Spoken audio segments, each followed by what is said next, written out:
कल वाले क्विज से किसी को कोई डाउट है? 2-3 क्वेश्चंस में करेक्शन था, ठीक है, मैं बता देता हूँ आपको।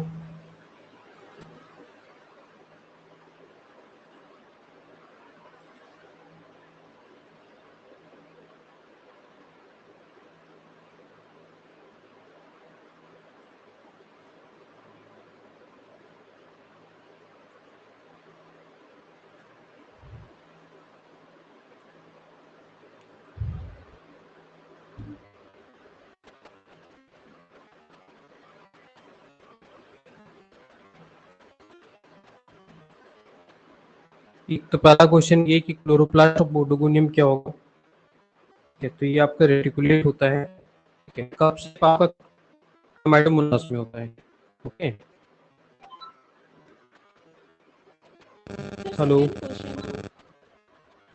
Second question, thallus organization in polysiphonia, uniaxial, siphonaceous, multiaxial and none of these. क्या होगा इसमें? आपने यहाँ पे शायद मैंने आपको बताया था कि टीएस कट करने से आपका पॉलीसाइफोनस स्ट्रक्चर दिखता है, इसके कारण आपको लगा होगा वो, ठीक है। एक्चुअली क्या होता है, जब पॉलीसाइफोनिया का अगर स्ट्रक्चर देखिएगा, it is highly branched structure. Okay, that's why the thallus organization is multi axial. Okay, multiple axis formation हो रहा है, इसलिए मल्टी एक्सियल बोलते हैं। अगर इसके टीएस को कट करेंगे हम लोग तो यहाँ पे पॉलीसाइफोनस स्ट्रक्चर दिखेगा।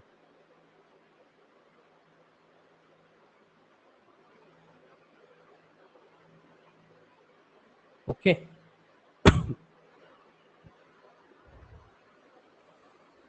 क्लियर है अभी Shruti? Yes sir, yes sir.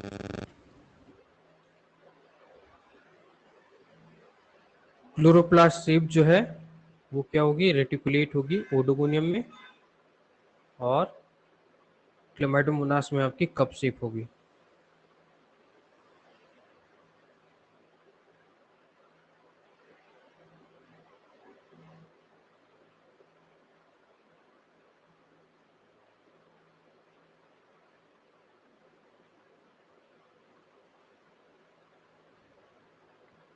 Okay, और कौन सा क्वेश्चन है? एक और क्वेश्चन होगा, एल्गीज कॉलोनियल सर्गेसन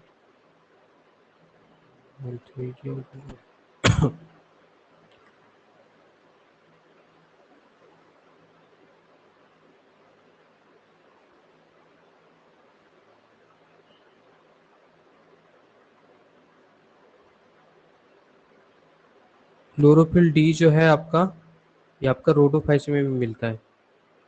ओके,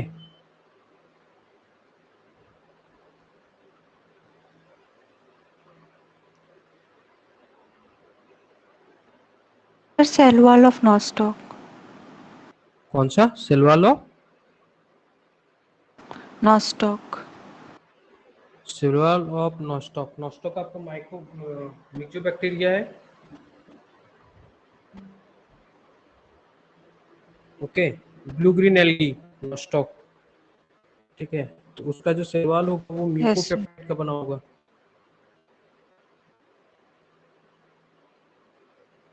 ओके,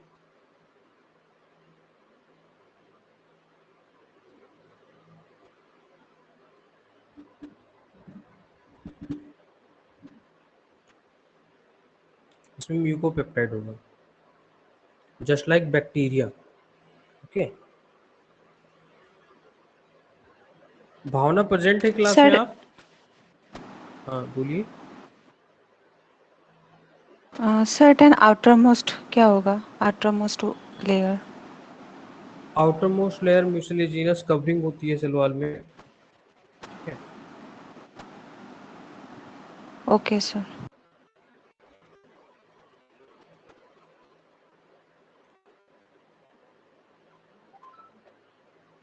भावना प्रेजेंट है आप?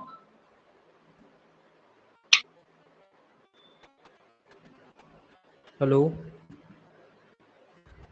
यस सर प्रेजेंट हूँ। ओके। जो आपने पूछा था नोकार्डिया एंड स्यूडोमोनास का, ठीक है, तो जो नोकार्डिया होती है ये आपकी एसिड फास्ट पॉजिटिव होगी। ओके,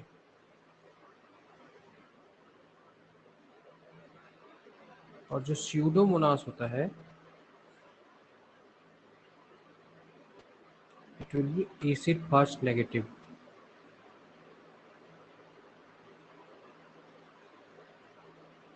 ओके,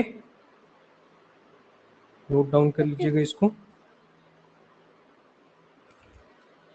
और एक टॉपिक जो आप लोगों ने बोला था स्पेशलाइज्ड और जनरलाइज्ड ट्रांजैक्शन का। ओके,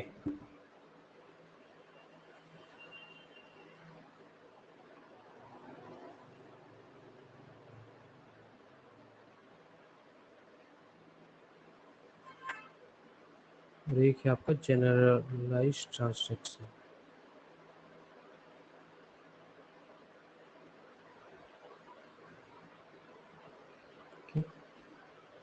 देखिए जो स्पेशलाइज्ड ट्रांजैक्शन है ये आपकी जब लाइसोजेनिक साइकिल होगी,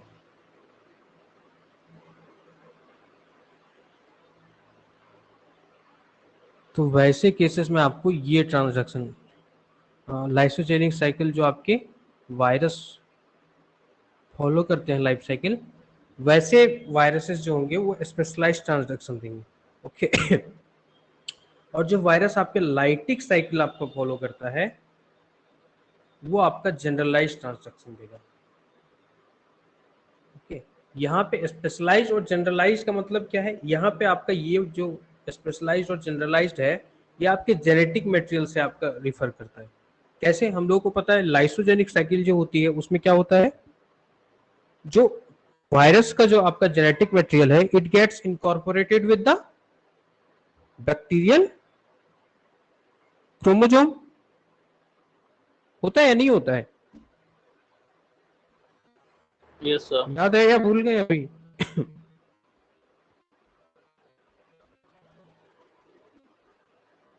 आपका लाइसोजेनी में क्या होता रहा था, जो आपकी लेमडा फेज थी वो क्या हो रही थी आपकी, जाके बैक्टीरियल क्रोमोजोम के साथ इनकॉर्पोरेट हो जा रहा था। ओके, इस केस में क्या होगा, आपका बैक्टीरियल क्रोमोजोम के साथ इनकॉर्पोरेटेड होगा।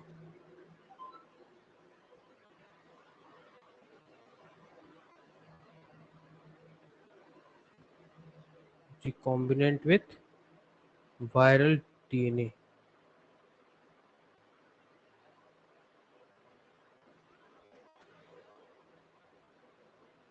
ओके,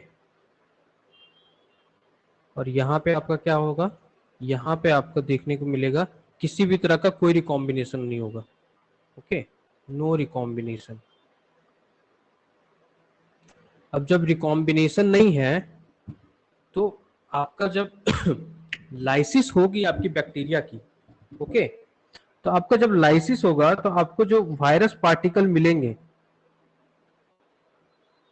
वायरस पार्टिकल जो आपको मिलेंगे वो कैसे मिलेंगे, आपके वायरस पार्टिकल जो होंगे उनकी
में हमने देखा कि आपकी जो वायरल पार्टिकल है वो वायरल पार्टिकल में आपका वायरस का भी जीनोम है, ठीक है, और बैक्टीरियल जीनोम भी है। ओके, लेकिन दोनों क्या है, दोनों डिफरेंट हैं। ओके, डिस्टिंक्ट वायरल पार्टिकल में होंगे। ऐसा नहीं होगा कि जिस वायरस पार्टिकल में आपका वायरल डीएनए है उसी के साथ आपका बैक्टीरियल डीएनए होगा। अगर हम लोग कलर वाइज रिप्रेजेंट करें तो जो आपका रेड कलर है ये आपका क्या दिखा रहा है, this is showing the bacterial one. Okay,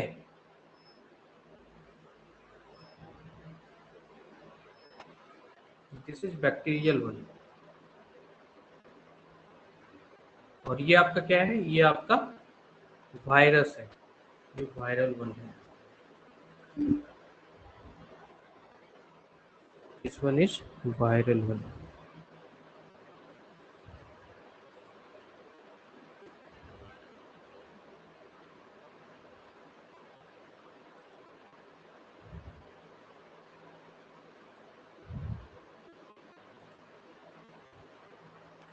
This is viral one और this is containing bacterial DNA. Okay. लेकिन जो आपकी जो स्पेशलाइज्ड ट्रांजैक्शन होती है उसमें क्या होगा, हमने देखा उसमें क्या हो जा रहा था, आपका प्रोफेज बन रहा है, ठीक है। जो आपकी वायरस पार्टिकल्स वहां से निकलेंगे वो क्या होंगे, रिकम्बाइंड स्टेट में होंगे। ओके, मतलब कि यहाँ पे कुछ ऐसे आपको वायरस पार्टिकल्स मिलेंगे जिनके अंदर आपका जेनेटिक मटेरियल जो है आपका वायरस का होगा, साथ ही साथ इसमें रिकम्बाइंड होगा आपका कौन सा, bacterial genetic material also. Okay, it में also contain the bacterial one. Okay, तो ऐसे केसेस में हम लोग इसको क्या बोलेंगे, दिस इज स्पेशलाइज्ड ट्रांजैक्शन।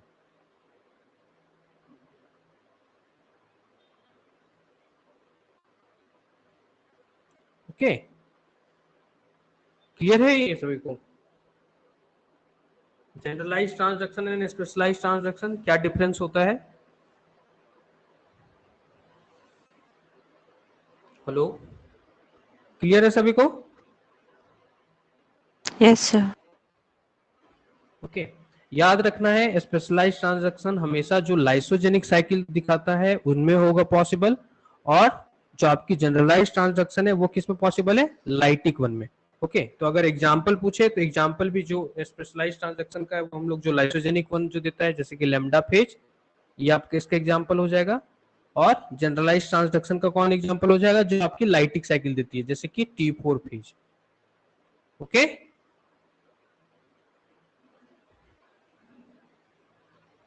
बन जाएंगे क्वेश्चन अब इसके। हेलो,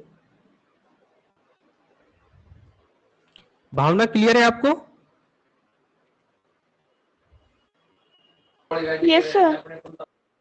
ओके, दिव्या आजकल क्लास नहीं कर रही हैं, दिव्या, दीप्ति शर्मा, दीपा यादव।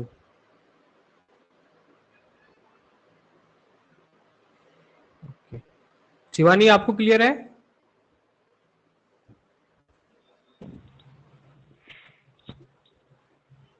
हेलो, शिवानी क्लियर है? Yes sir. Yes sir. Okay okay okay okay, तो ये हो गया। एक और आपका बचा हुआ है एंटीबायोटिक पोर्शन। ओके, तो एंटीबायोटिक पोर्शन हम लोग कल देखेंगे। ओके, और जो मैंने बोला था क्वेश्चन पेपर का, वो जो लास्ट क्लास में हमने डिस्कस किया था क्वेश्चन का, वो पीडीएफ देखिए। आज तो कल तो नहीं दे पाया मैं क्योंकि अभी थोड़ा सा यूनिवर्सिटी में प्रैक्टिकल्स डिजर्टेशन वगैरह प्रेजेंट करने हैं, उनमें थोड़ा बिजी चल रहा हूँ। आज वो कंप्लीट हो जाएगा तो फिर मैं कल तक आपको ये भेज दूंगा। ओके, सर जो क्वेश्चन नंबर 7 एंड 9 था कल के टेस्ट में, उसे एक बार आप देख लें हाँ, जरा। क्वेश्चन नंबर 7 एंड 9 अभी देख लेते हैं। ओके,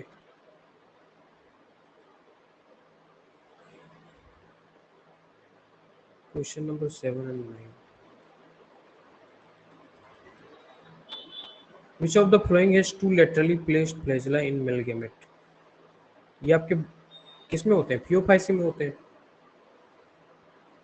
सर्गेसम है आपका, उसका क्या डाउट है इसमें?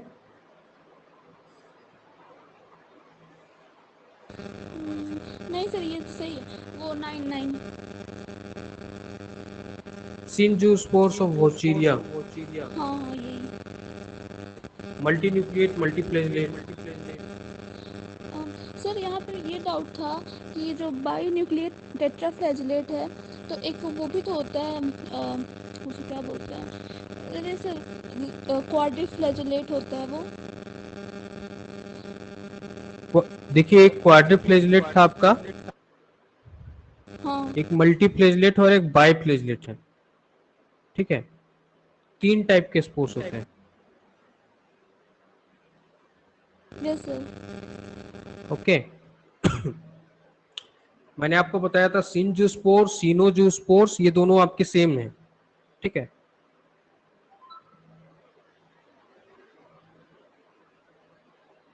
बताया था। Yes sir. नोट्स एक बार चेक कीजिएगा आप, ठीक है।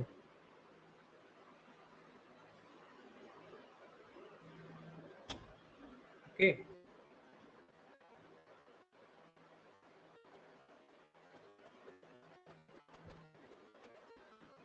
एक बार नोट्स आप रिविजिट कीजिएगा, फिर देखते हैं, मैं भी एक बार देख लूंगा, ठीक है। Okay sir. ओके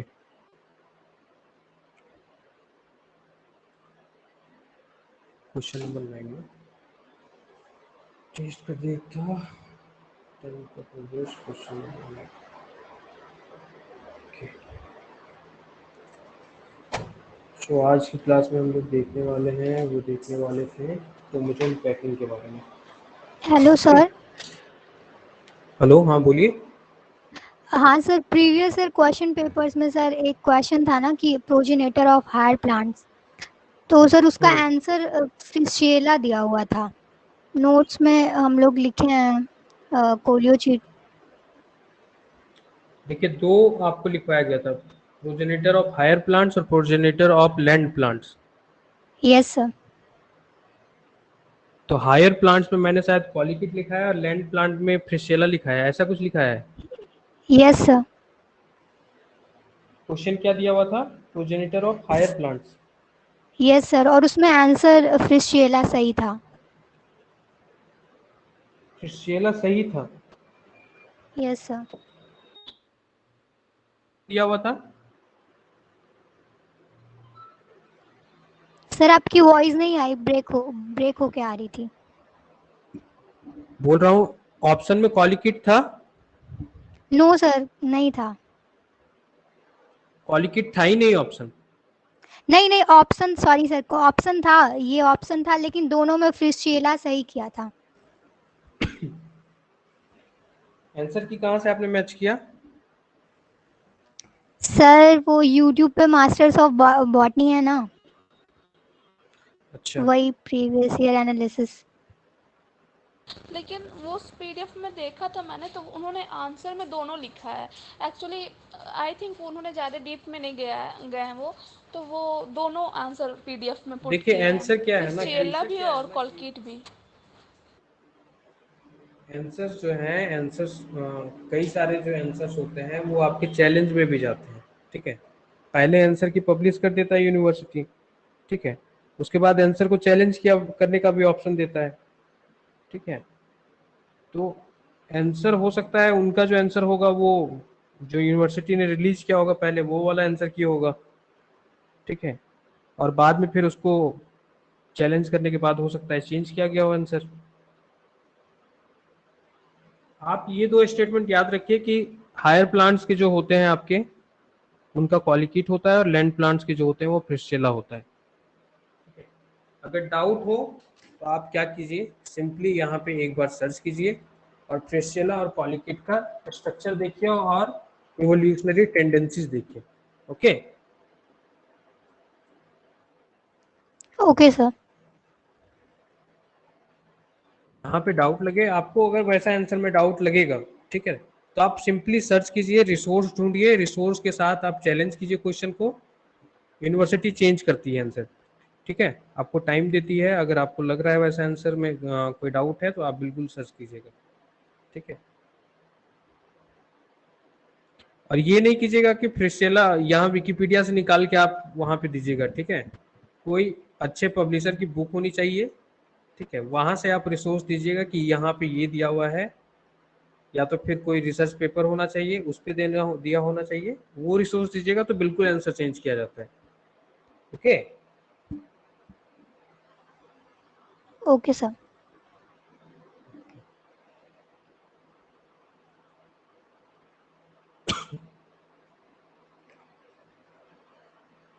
और किसी को कोई प्रॉब्लम, डाउट कहीं से?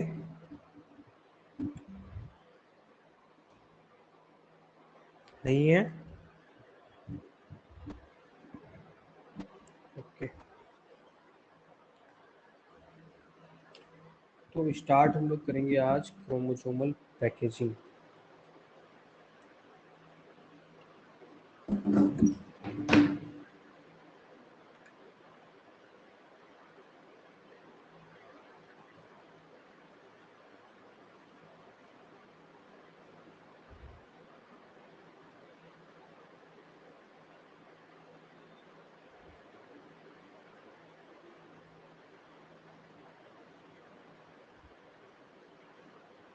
क्रोमोसोम पैकेजिंग देखना है हम लोग को, ठीक है।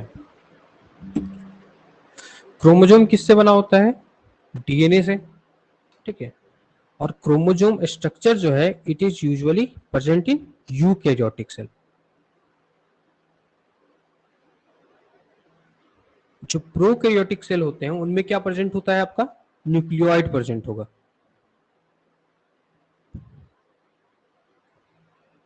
ओके। और ये क्रोमोसोम जो होती है उसमें आपको मिलेगी डीएनए मॉलिक्यूल, डीएनए मॉलिक्यूल। और डीएनए मॉलिक्यूल का नेचर कैसा होता है यूकैरियोट्स में? लीनियर या सर्कुलर?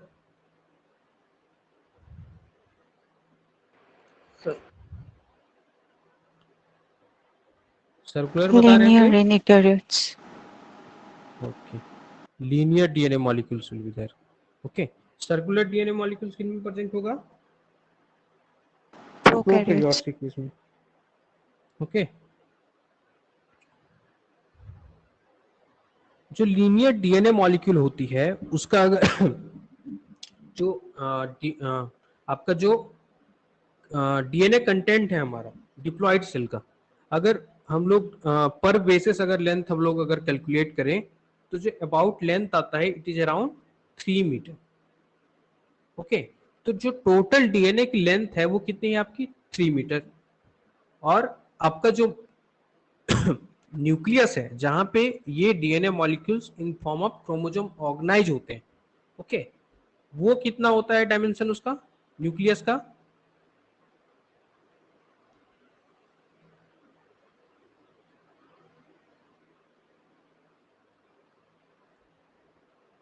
पता है किसी को? It is in some micrometer, okay.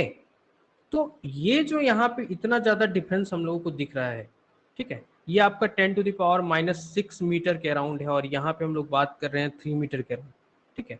तो इस स्पेस में इतना लार्ज मॉलिक्यूल को ऑक्युपाई करने के लिए, ठीक है, क्या करना पड़ेगा? डीएनए को पैकेजिंग करनी पड़ेगी। पैकेजिंग करने का मतलब यहाँ पे क्या है? डीएनए को कॉम्पैक्ट बनाना पड़ेगा, ओके।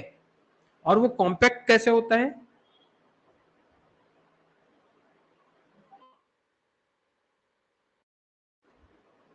ओके,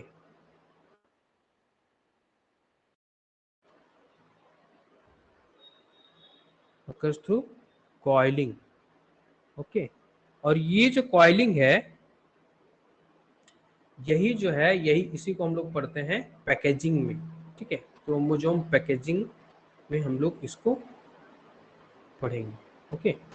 द कॉइलिंग और the compaction of the DNA molecule, linear DNA molecule present in the nucleus so that it can be easily incorporated inside the nucleus. This is called chromosome packaging,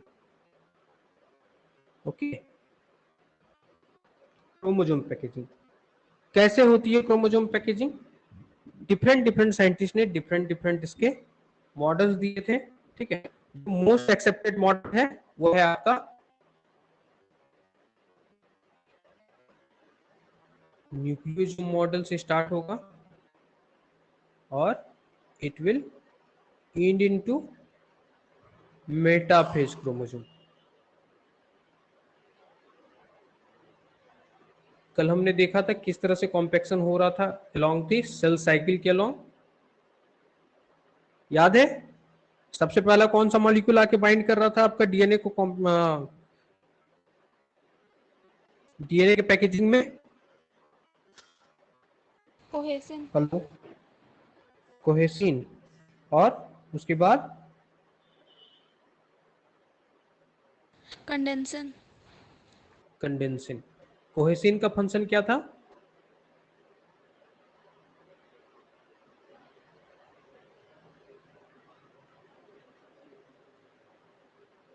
बताइए, बताया था मैंने कल। कोहेसिन का function था, बताइए। Sister हाँ क्रोमेटिड को सौरभ, आपस क्या में बता? सर, मतलब सिस्टर क्रोमेटिड को आपस में यस, बांधे सिस्टर रखता सर। क्रोमेटिड को एक साथ बांधे रखना, ठीक है। यानी कि जो after DNA replication the DNA molecule which will be synthesized it helps in keeping themselves together, okay. वरना क्या होगा, वो सेपरेट आउट होके अलोंग द न्यूक्लियस क्या हो जाएगा, यहां वहां इंटरस्पर्स हो जाएगा, ओके। तो कोहेसिन क्या करती है, binds the newly replicated DNA molecule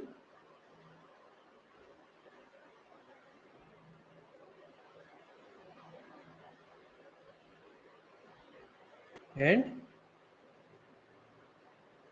sticks together with the previous one,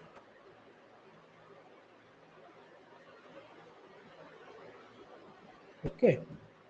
condensing का क्या काम था? कंडेंसिंग का क्या काम था बताइए? कॉम्पैक्शन में sir. Compaction of the DNA, okay. और ये दोनों मिलके क्या कर रहे थे, कॉम्पैक्ट क्रोमोसोम बना रहे थे, ओके।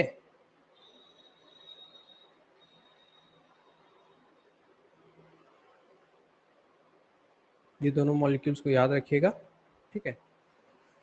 तो सबसे पहले स्टार्ट होता है आपका न्यूक्लियोसोम मॉडल, एंड होता है आपका मेटाफेज क्रोमोसोम मॉडल में, ठीक है। सबसे पहला हम लोग देख लेते हैं न्यूक्लियोसोम मॉडल, ठीक है। तो न्यूक्लियोसोम मॉडल जो है ये सबसे पहले डिस्क्राइब किया गया था किसके द्वारा?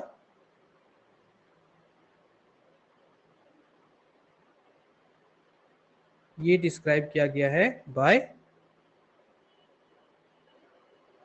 बताएगा कोई? Describe bye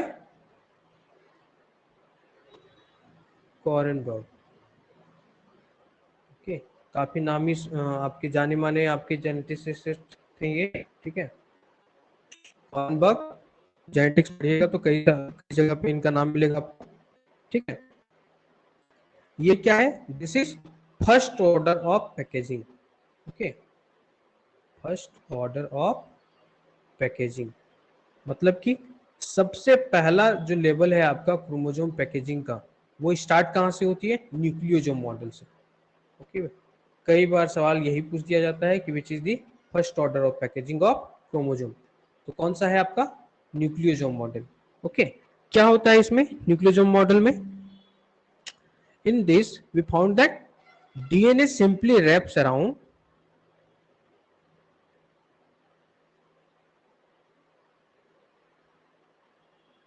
around a protein complex, okay, known as histone octamer, okay, known as histone protein,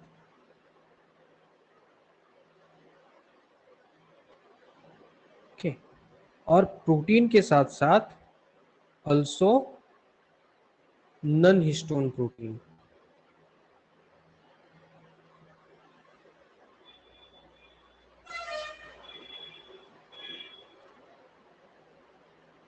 histone protein के बारे में आप लोगों ने पढ़ा होगा क्लास 12th में। Hello, molecular basis of inheritance chapter पढ़ा था। Yes sir. ओके, तो जो हिस्टोन प्रोटीन होते हैं उनका नेचर क्या होता है आपका? दीज आर एसिडिक और basic. Basic, why they are basic? Because they contain basic amino acid. They contain basic amino acids.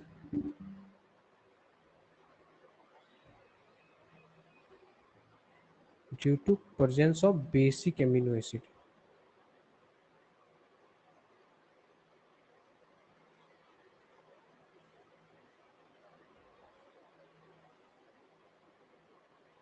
अब मान लीजिए आपको क्वेश्चन पूछता है, ठीक है, क्या क्वेश्चन पूछेगा?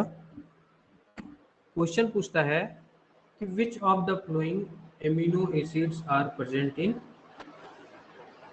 या तो फिर पूछता है which of the following amino acid is not present in histone protein. It's not present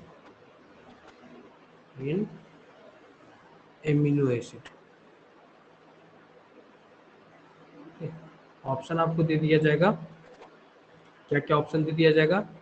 lysine दे दिया जाएगा, हिस्टिडीन दे दिया जाएगा, आर्जिनिन दे दिया जाएगा और ट्रिप्टोफैन दे दिया जाएगा। इनमें से कौन सा आपका एमिनो एसिड नहीं प्रेजेंट होगा? आपका not present in histone protein, amino acid not present in amino acid present in histone protein.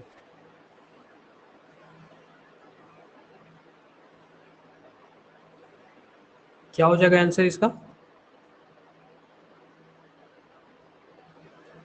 Tryptophan. क्या होगा? हिस्टोमाइन।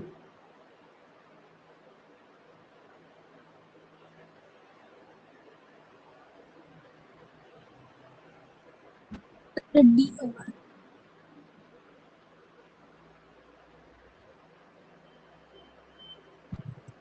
हेलो,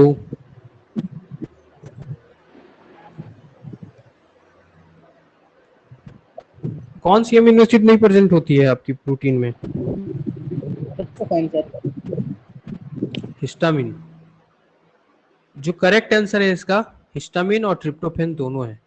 ओके, ये दोनों एमिनो एसिड आपके एब्सेंट होंगे हिस्टोन प्रोटीन में। ओके, सिर्फ दो एमिनो एसिड प्रेजेंट होते हैं, एक आपका लाइसिन होता है और एक आपका होता है arginine. Okay,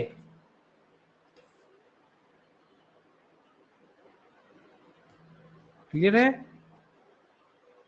basic amino acid का मैंने कुछ ट्रिक बताया था आपको, क्या था trick? High lawyer.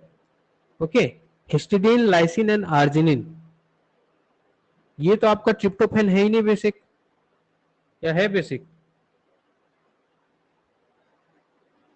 Aroma Tripathi aromatic amino acid है ये, ठीक है, जिसमें कि क्या प्रेजेंट होगा आपका? एक एमाइन ग्रुप प्रेजेंट होती है। हेलो, ट्रिप्टोफैन का स्ट्रक्चर याद है या भूल गए?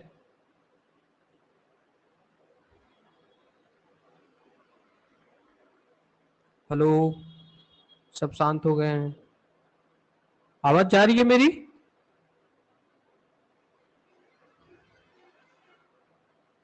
हेलो महिमा,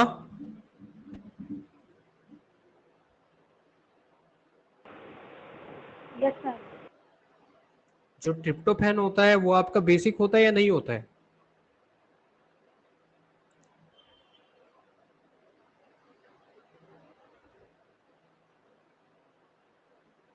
आप लोग रिवाइज नहीं कर रहे हैं पीछे वाले पोर्शंस को, ठीक है? हाँ लिप्सा, क्या बोल रही हैं आप? सर ट्रिप्टोफान तो एरोमेटिक एमिनो एसिड होगा ना? हाँ, ट्रिप्टोफैन एरोमेटिक एमिनो एसिड है, लेकिन उसके साइड चेन में क्या प्रेजेंट होगा फिनॉल रिंग के साथ? Sir amine group. कौन सा ग्रुप प्रेजेंट होता है? Sir amine group. Amine group. सभी लोग एक बार स्ट्रक्चर एक बार आज रिवाइज करेंगे, ठीक है? इंडोर रिंग होती है सर। कौन सी रिंग होती है? Indoor ring. Indole ring.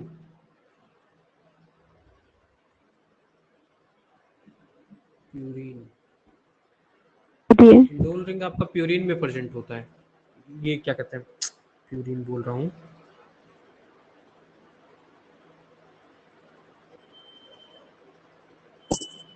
Proline. एक बार सभी लोग रिवाइज करेंगे आज स्ट्रक्चर को, ठीक है? एमिनो एसिड का जो आपकी हिस्टोन प्रोटीन्स होती है वो आपके दो एमिनो एसिड रिच होते हैं। कौन कौन से? एक होती है आपकी लाइसिन और दूसरी होती है आपकी आर्जिनिन। ओके, अगर ऑप्शन में आपका इन दोनों के अलावा कुछ दिया हो तो उसको सेलेक्ट नहीं करना है, ठीक है? क्लियर है? अगला जो क्वेश्चन जो पूछा जाता है हिस्टोन प्रोटीन से रिलेटेड, वो पूछा जाता है कि हिस्टोन प्रोटीन की सिंथेसिस कब होती है। निशा कुछ बोल रही है आप? नो जो सर।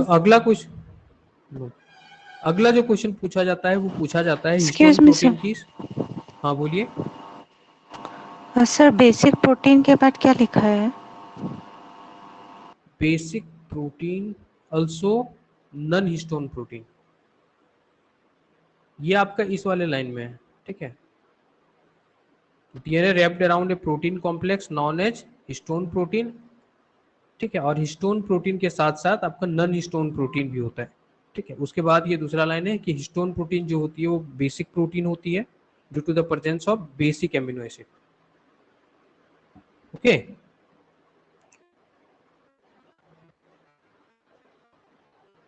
Okay sir. अगला जो क्वेश्चन मोस्ट इंपॉर्टेंट क्वेश्चन है जो पूछा जाता है वो पूछा जाता है कि हिस्टोन प्रोटीन की सिंथेसिस किस stage of the cell cycle में आपकी होगी। तो ये जो होती है ये आपकी होती है किस स्टेज में? एस फेज में। ओके,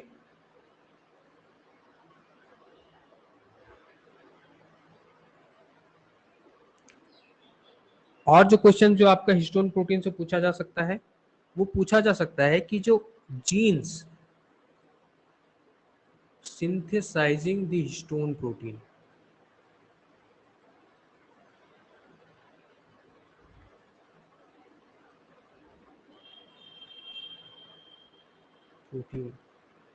are example of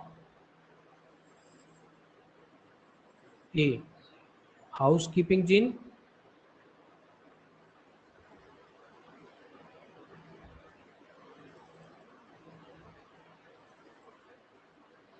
दूसरा इंट्रॉन्स,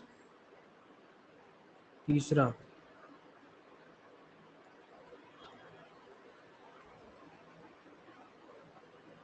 एक्सॉन्स और चौथा ऑप्शन होगा non constitutive jeans.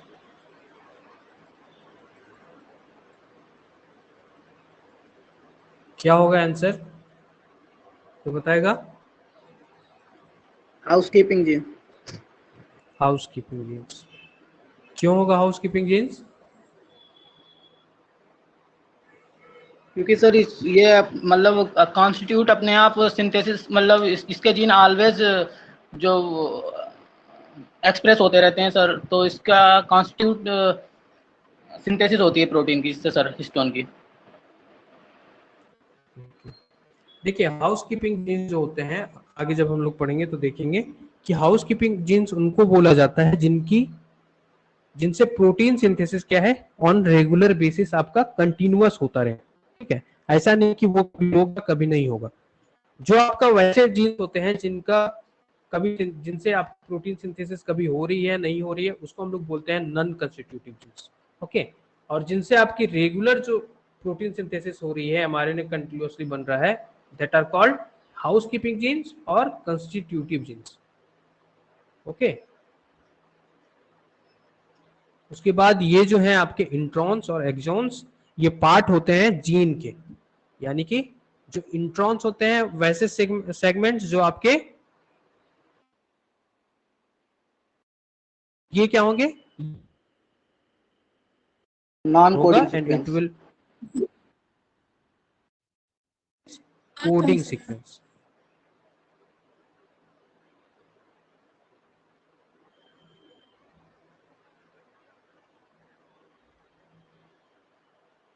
Okay clear है?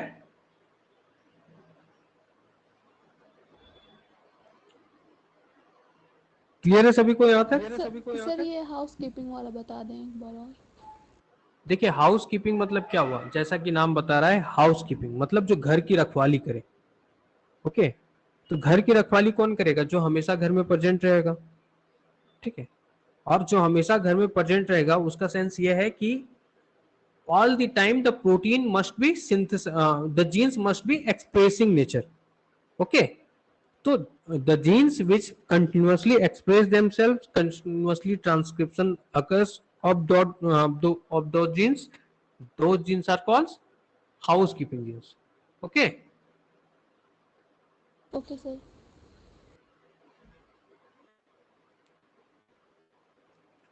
अब इसके बाद हम लोग आ जाते हैं हिस्टोन स्ट्रक्चर पे, ठीक है। जो सब आ जाते हैं हम लोग हिस्टोन प्रोटीन्स पे, उसके बाद आएंगे हिस्टोन स्ट्रक्चर पे। हिस्टोन प्रोटीन, ओके जो हिस्टोन प्रोटीन होती है ये टोटल होते हैं 5 टाइप्स के। कौन कौन से 5 टाइप कौन कौन से हैं आपके? सबसे पहला है आपका H1, दूसरा है आपका H2A, ओके इसी का और एक टाइप होगा H2 का H2B, ओके उसके बाद है आपका H3 and the last one is H4। Okay तो ये आपके टोटल 5 टाइप्स हैं जो कि क्या है, types of histone protein. Okay ये जो पांचों टाइप्स हैं आपके they organize into histone core and linker, they organize themselves into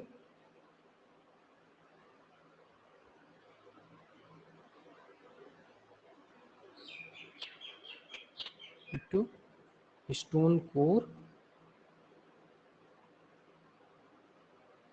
and linker, histone linker. Okay और ये ऑर्गेनाइजेशन कैसे होता है, this occurs with the help of non histone proteins. Okay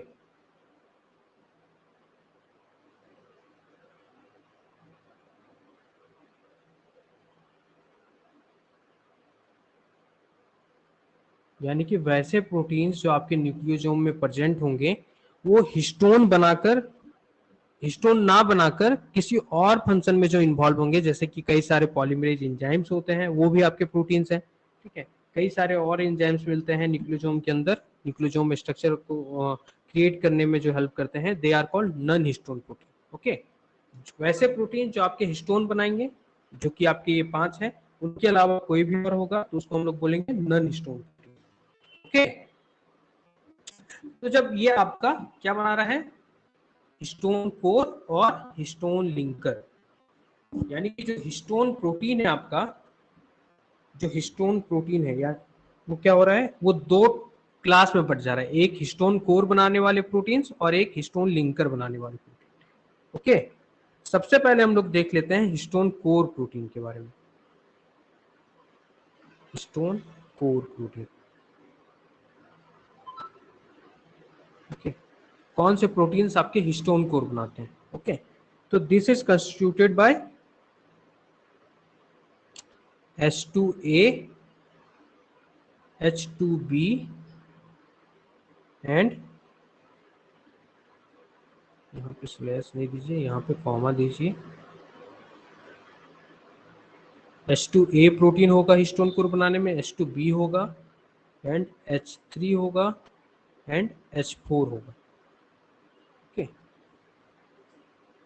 which all protein organize themselves into octamer।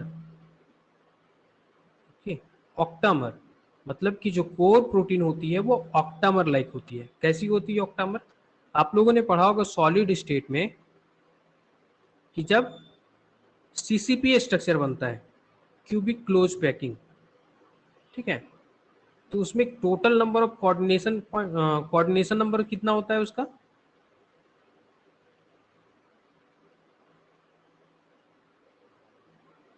बताएगा कोई?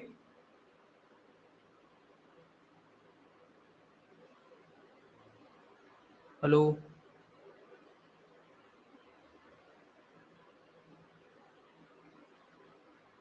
नहीं याद है? सर 8 होगा। 8 होगा। ओके, तो यहाँ पे भी क्या होगी, यहाँ पे आपको 8 जो आपके प्रोटीन मॉलिक्यूल्स हैं ये मिलकर आपका ऑक्टामर स्ट्रक्चर बनाएंगे। Okay, this will be similar to the cubic like structure. Okay, क्या होगा, आपको यूजुअली इस तरह से स्ट्रक्चर दिखा दिया जाता है, ठीक है, लेकिन ये आपका सिर्फ क्या है, एक टीएस कट है, ये आपका 2D डायग्राम है। अगर 3D डायग्राम देखा जाए तो इसके ऊपर भी आपका ये पूरा स्फेयर बना रहेगा, ठीक है, और इसके नीचे भी स्फेयर बना रहेगा और उससे जुड़ा हुआ एक और लेयर आपका प्रेजेंट होगा। ओके, तो ये आपका क्या बना देता है, ऑक्टामर लाइक स्ट्रक्चर। क्यों ऑक्टामर लाइक स्ट्रक्चर? क्योंकि यहाँ पे 8 मॉलिक्यूल्स एक साथ आके यहाँ पे ऑर्गेनाइज है। ओके, लेकिन यहाँ पे हम लोग बात कर रहे हैं सिर्फ 4 मॉलिक्यूल के बारे में, तो ये आपका 8 मॉलिक्यूल कैसे बनेगा? Simply when we multiply it by 2 times.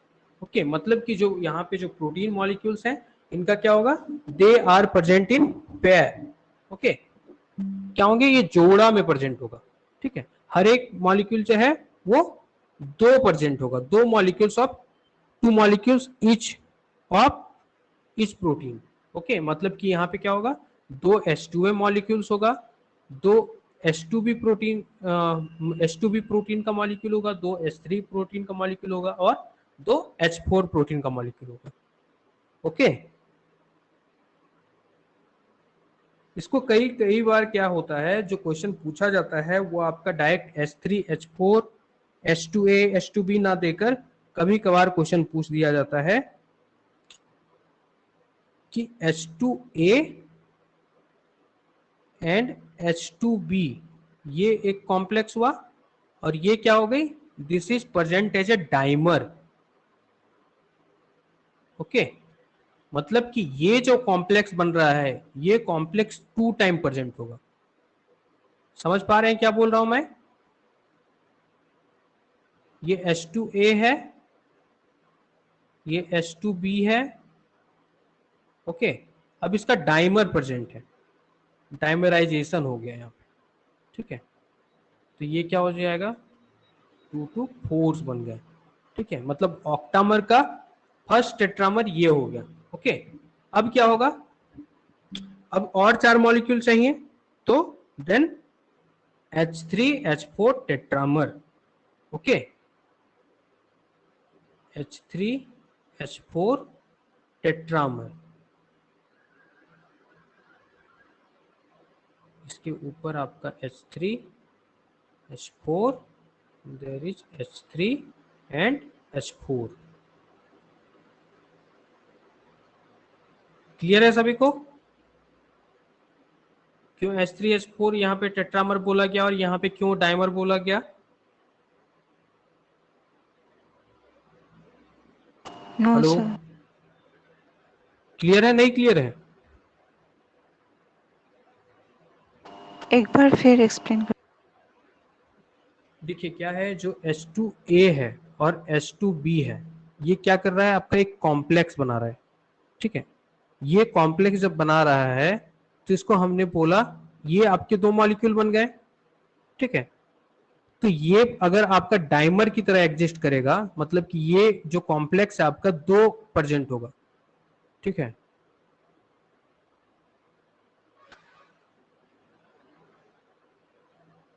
ये जब दो यहाँ पे प्रेजेंट है तो ये क्या हो जाएगा, डाइमर फॉर्म में एग्जिस्ट कर रहा है। ठीक है, यहाँ पे हम लोग कंसिडर कर रहे हैं इट एज ए कॉम्प्लेक्स, एक साथ इसको कंसिडर कर रहे हैं। ओके, और यहाँ पे क्या कर रहे हैं, these are considered individual, that's why it is called H3H4 tetramer. यहाँ पे देखिए ब्रैकेट नहीं लगा हुआ है। ओके, हेलो, क्लियर है? Yes sir. That's why it is called H3H4 tetramer. Okay, तो कई बार सवालों में आपका क्वेश्चन में ये मिल जाएगा कि ऑक्टामर की जगह पे आपका दे देगा कि कोर मॉलिक्यूल जो है आपका किससे बनेगा, दे देगा option H2A, H2B complex dimer and H3H4 dimer. घबराना नहीं है वो देख के। ठीक है, कई बार क्वेश्चन में ये भी पूछा, इस टाइप से भी दिया जा सकता है, 2 टाइम्स H2A H2B, ओके, और 2H2 2H3 and 2H4। Okay, तो ये सारे ऑप्शन आपके सही हैं। ओके, क्योंकि ये सारा मिलके क्या बना रहा है, it will form an octamer. Okay, clear है सभी को?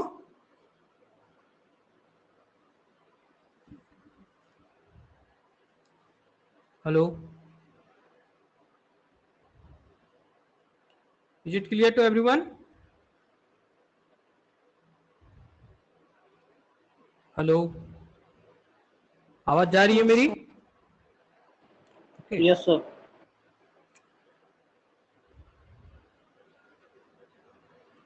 ये क्लियर है। एक और सवाल पूछा जाता है आपका हिस्टोन से रिलेटेड कि आपका जो प्रोटीन्स हैं, आपके हिस्टोन की प्रोटीन है, why they are basic in nature.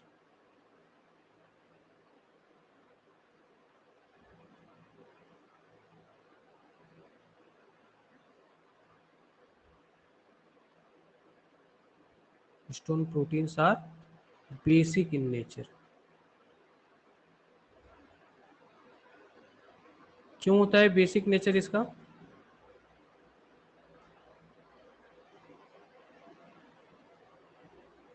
Hello,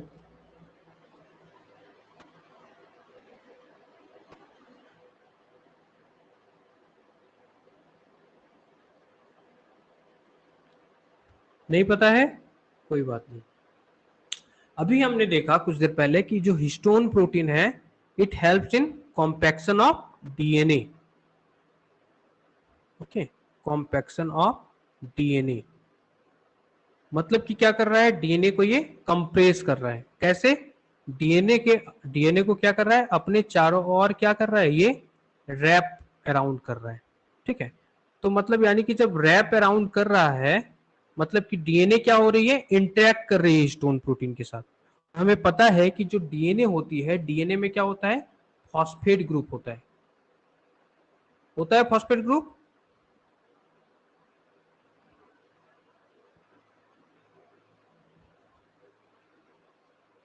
hello, phosphodiester bond present होती है डीएनए में।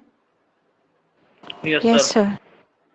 ओके, तो दैट फॉस्फोडाइस्टर जो आपका फॉस्फेट ग्रुप प्रेजेंट है वहां पे, इट गिव्स डीएनए नेगेटिव। आपका ये जो डीएनए है इसको क्या करता है, ये it makes it negatively and acidic in nature, negatively charged and acidic in nature.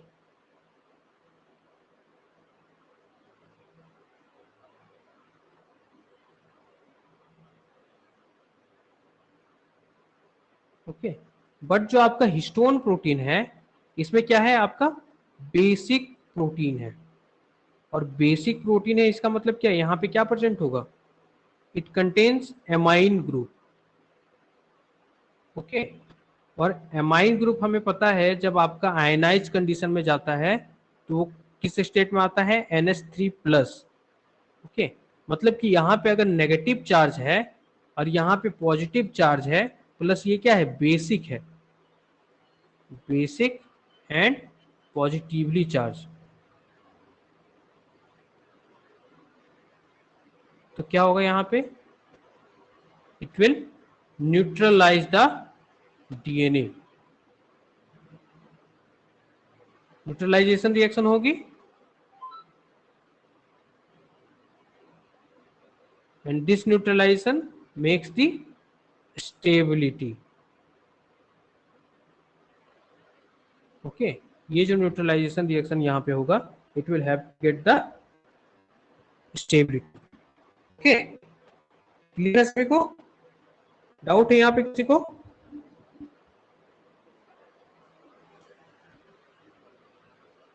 Hello, clear है सभी को यहाँ पर? Yes sir. Yes sir. Okay, तो इस तरह से न्यूक्लियोसोम मॉडल जो है आपका हेल्प करता है डीएनए को कॉम्पैक्ट बनाने में. ओके, अब इसके बाद हम लोग देखते हैं formation of nucleosome.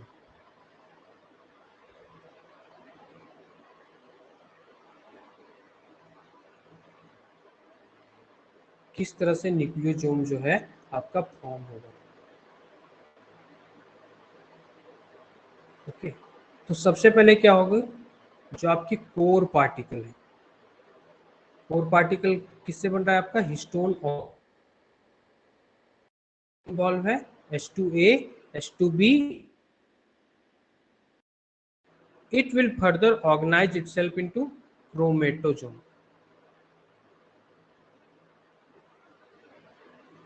And chromatosome will finally lead to formation of nucleosome. Okay. तो आखिर ये सर फिर से क्रोमेटोजोम रिपीट. क्या है? हाँ, रिपीट ये. सर फिर से रिपीट कर ये दीजिए, आपका वॉइस ब्रेक हो रहा था. ये फॉर्मेशन ऑफ न्यूक्लियोसोम रिपीट करना है. Yes sir. क्या होगा कि देखिए यहाँ पे क्या होगा कि न्यूक्लियोसोम किस तरह बनता है आपका. सबसे पहले क्या होगा, जो कोर पार्टिकल है. ओके, कोर पार्टिकल क्या है आपकी, जो हिस्टोन प्रोटीन है उसके साथ डीएनए जो रैप हुआ.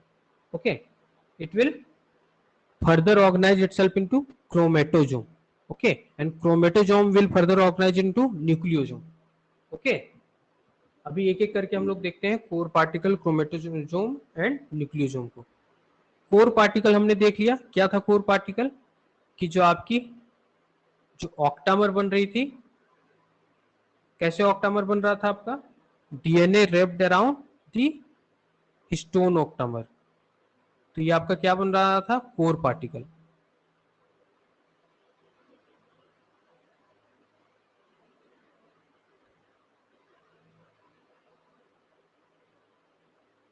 Histone octamer.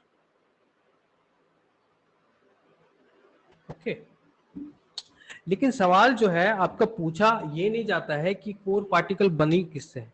ठीक है, सवाल आपका पूछा जाता है कि यहाँ पे जो डीएनए रैप हुआ है ये कितने राउंड रैप हुआ है. ओके, मतलब जो डीएनए आपका यहाँ पे कोर के अराउंड जो आपका आया है, ये आपके कितने बार ये यहाँ पे क्या हुआ है? रैप अराउंड हुआ है. ओके, तो ये जो है DNA, it is wrapped around 1.7 to 1.8 times.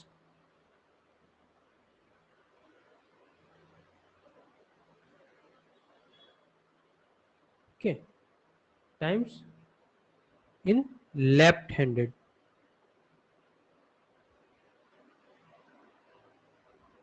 Left-handed helix.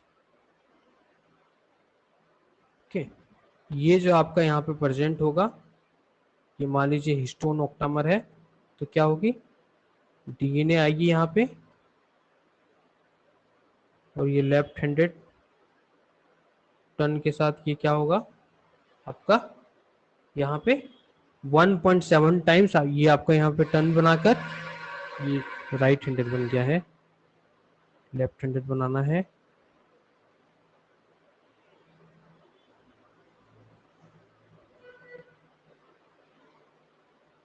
ये अगर हिस्टोन प्रोटीन है,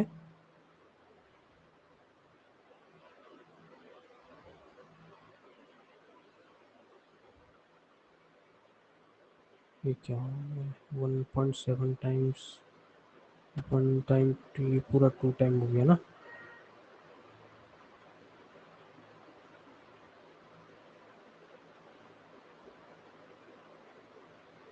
ये क्या होगा, कुछ इस तरह से आपका डीएनए रैप्ड 1 होगा।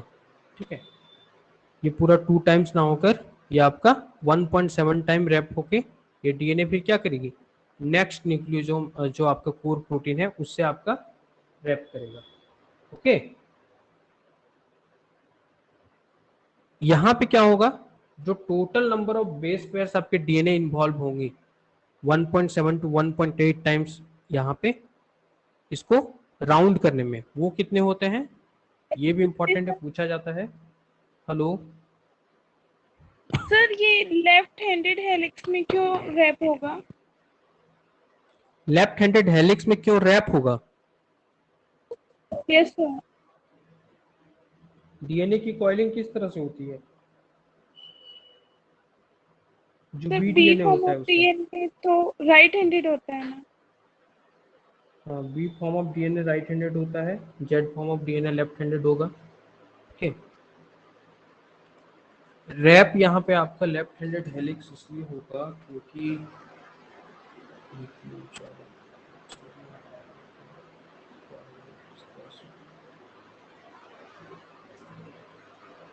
लेफ्ट हैंडेड हेलिक्स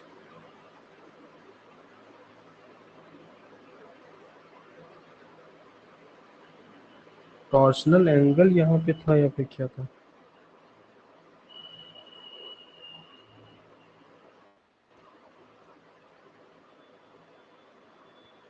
किसी को आइडिया है क्यों यहाँ पे लेफ्ट हैंडेड होता है? अभी मुझे तो याद नहीं आ रहा है, भावना मैं देख के बताऊंगा आपको ये। ठीक है, ओके सर। आप मैसेज कर दीजिएगा एक बार मुझे। ठीक है, लेफ्ट हैंडेड हेलिक्स क्यों आपका यहाँ पे फॉर्म हो रहा है। ठीक है, मैंने भी नहीं पढ़ा है लेफ्ट हैंडेड क्यों आपका होता है। डीएनए आपकी राइट हैंडेड होती है लेकिन जो ऑयल फॉर्मेशन हो रहा है वो लेफ्ट हैंडेड होगा। अच्छा ठीक है, ये मैं देख के बताऊंगा। ठीक है, अच्छा क्वेश्चन है ये, लेफ्ट हैंडेड क्यों यहाँ पे राइट हैंडेड क्यों नहीं हो सकती है। ओके, अगर नहीं मिलेगा बुक में तो I will ask my teachers. Okay, तो ये जो ओके यहाँ सर। पे लेफ्ट हैंडेड कॉइलिंग हो रही है, तो यहाँ पे हम लोगों ने देखा 1.7 टू 1.8 टाइम्स हो रहा है। ठीक है, टोटल नंबर ऑफ बेसिस यहाँ पे कितने इन्वॉल्व होंगे, the bases will be 147 to 146 base pairs.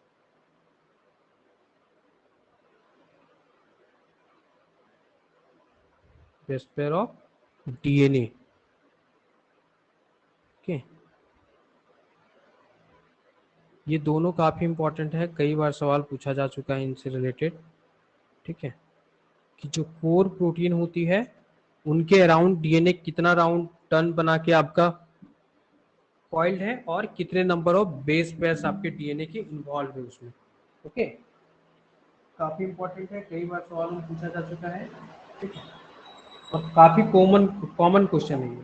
ठीक है, तो याद रखिएगा इसको। तो यहाँ पे हम लोगों ने देख लिया कोर पार्टिकल। ओके, अब कोर पार्टिकल से ऑर्गेनाइज होके क्या बन रहा है आपका क्रोमेटोजोम्स। यहाँ पे नोट डाउन कर लिया आप लोगों ने? Yes sir.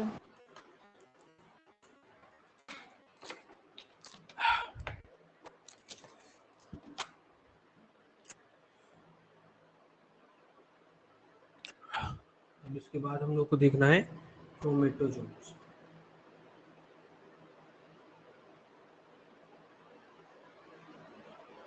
Chromatosome structure. Okay, chromatosome structure कैसे बनेगा, जो कोर पार्टिकल होती है, जो हमने अभी देखा कोर पार्टिकल, उसके साथ क्या हो जाएगा, उसके साथ आपका अटैच हो जाएगा वन मॉलिक्यूल ऑफ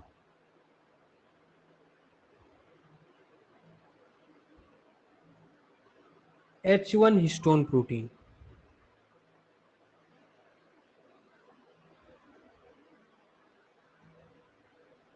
हमने 5 टाइप के देखे थे histone protein.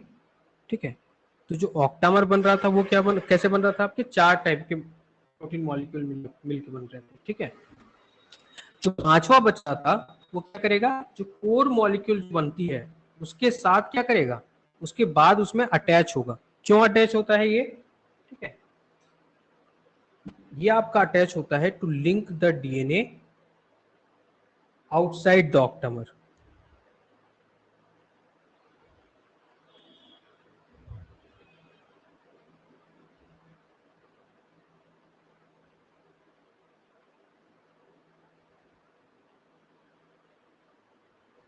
Okay, that's why क्या होगा, अगर यहाँ पे एक ऑक्टामर प्रेजेंट है और ये दूसरा ऑक्टामर प्रेजेंट है तो क्या होगी, यहाँ पे एक लिंकर डीएनए आएगी और इसके साथ एक लिंकर डीएनए आएगी, ठीक है। और क्या होगा ये, अच्छा यहाँ पे नहीं आएगा, ये नेक्स्ट वन में प्रेजेंट होता है,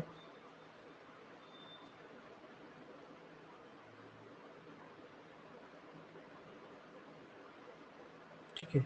ये इसके साथ अटैच होगा, यहाँ पे बाइंड करेगा और फिर क्या करेगा, इट विल अगेन यहाँ पे फिर से एक आपका लिंकर मॉलिक्यूल आएगा और इस तरह से क्या हो जाएगा, ये बढ़ता जाएगा, ठीक है। ओके,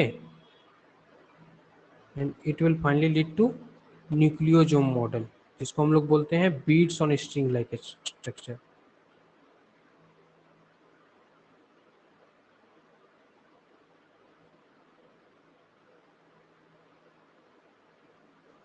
ओके, ये क्या है, ये H1 हिस्टोन प्रोटीन है।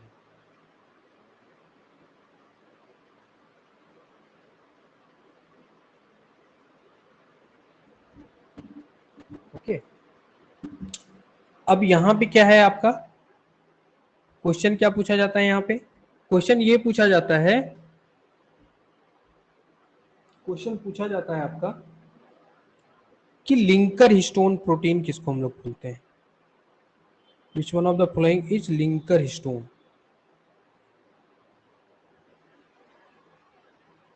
Linker histone protein, okay. Option आपका दिया हुआ रहेगा, क्या ऑप्शन दिया हुआ रहेगा, पहला ऑप्शन दिया हुआ रहेगा H1, दूसरा ऑप्शन दिया रहेगा H3, तीसरा ऑप्शन दिया रहेगा H4, चौथा ऑप्शन दिया रहेगा H2A। ओके, कौन सा हो जाएगा यहाँ पे आंसर करेक्ट,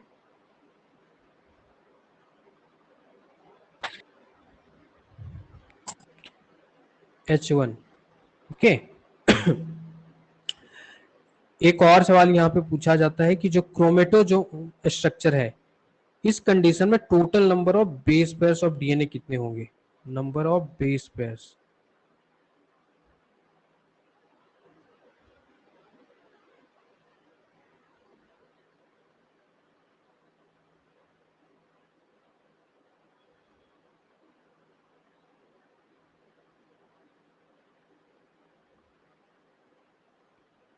ओके, तो इसमें आपको देखने को मिलेगा total number of base pair कितने दिखेंगे आपको, 166 टू 165 बेस पेयर्स। ओके, ये नंबर याद रखिएगा, ठीक है। क्वेश्चन डायरेक्ट पूछा जाता है कि total number of base pairs कितने प्रेजेंट होते हैं। ओके, तो इससे पहले हमने देखा 147 टू 146, जब आपका लिंकर डीएनए आया, यहाँ पे बढ़ा क्यों, यहाँ पे बढ़ा क्योंकि देखिए यहाँ पे डीएनए आके रैप कर गई H1 प्रोटीन कह रहा हूँ, ठीक है। तो ये जो रैपिंग यहाँ पे हुई है, तो ये जो डीएनए का लेंथ है, इसमें भी आपके कुछ बेस पेयर्स होंगे, ठीक है। तो उसको इंक्लूड करके आपको यहाँ पे बताया गया है। ओके, क्लियर है सभी को। सवाल था, तो ये पूछ रहे थे कि सर जनरली तो हम लोग 146 टू 147 लिखते हैं या फिर 165 टू 166 लिखते हैं, यहाँ पे अधिकतर ऐसे क्यों लिखा गया है, इसका रिवर्स। देखिए, ये क्या यहाँ पे रिवर्स लिखा गया है, मतलब कि 147 यहाँ to पे, हाँ ये जो मार्जिन लिया गया है ये, या फिर ये नंबर यहाँ पे जो इंक्रीज और डिक्रीज है वो आप पूछ रही हैं। सर वही कि सब यहाँ पे लिखना चाहिए था 165 टू 166 बेस पेयर, ऐसे लिखते हैं ना जनरली। देखिए उसको आप, हाँ उसको आप लिख सकते हैं, वैसे भी लिख सकते हैं। यहाँ पे मैं आपको बताने की कोशिश कर रहा हूँ कि ये मार्जिन आपका एक का होगा, ठीक है, एक बेस पेयर आगे पीछे हो सकती है। ओके, जब अच्छा, आप इसमें जब इसमें आप माइक्रोकोकल न्यूक्लियस जब आप इसमें डालिएगा, ठीक है, जो न्यूक्लियस एंजाइम्स होती हैं, तो वो क्या करेगा, वो आपका डीएनए के जो लेंथ को है ये आपका ब्रेक डाउन करेगा। ओके, तो सबसे पहले जब आप इसको ट्रीट कीजिएगा कुछ टाइम के लिए, तो ये ब्रेक डाउन करता है डीएनए को यहाँ पे, ठीक है। तो इस केस में आपको जो है इस केस में आपको मिलेगा न्यूक्लियोजोम स्ट्रक्चर। ठीक है, अभी आगे हम लोग देखेंगे न्यूक्लियोजोम स्ट्रक्चर, उसमें क्या होगी, ब्रेकडाउन जो होगी वो यहाँ से लेकर यहाँ तक एक सेगमेंट निकालेगा, या तो फिर बोले यहाँ से यहाँ तक का एक सेगमेंट निकालेगा। ठीक है, वो ब्रेकडाउन न्यूक्लियस करेगा तो ये पूरा रीजन निकलेगा। ठीक है, तो उसमें जो टोटल नंबर ऑफ बेसिस निकलेंगे it will be around 200 basis. Nucleosome structure हम लोग देख लेते हैं पहले, उसके बाद में ये बताता हूँ। न्यूक्लियोजोम मॉडल, न्यूक्लियोजोम स्ट्रक्चर, ये तो न्यूक्लियोजोम मॉडल के ही अंदर है न्यूक्लियोजोम स्ट्रक्चर। ठीक है, तो न्यूक्लियोजोम स्ट्रक्चर में क्या होगा, यहाँ पे जब क्रोमेटोजोम जो है आपकी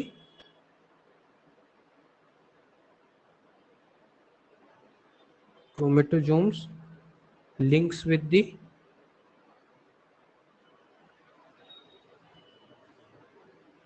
linker histone,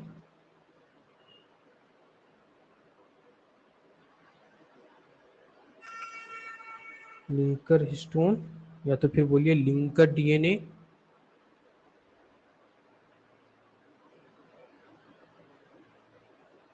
linker DNA forming a nucleosome structure.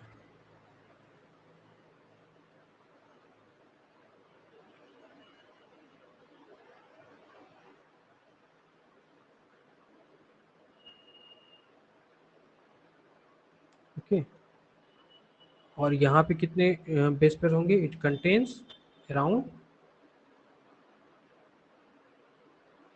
200 base pairs, 200 base pairs of DNA. Okay, तो ये कौन सा स्ट्रक्चर हो रहा है, यहां से लेकर यहां तक, जिसमें कि आपकी इस एंड से एन एंड से सी टर्म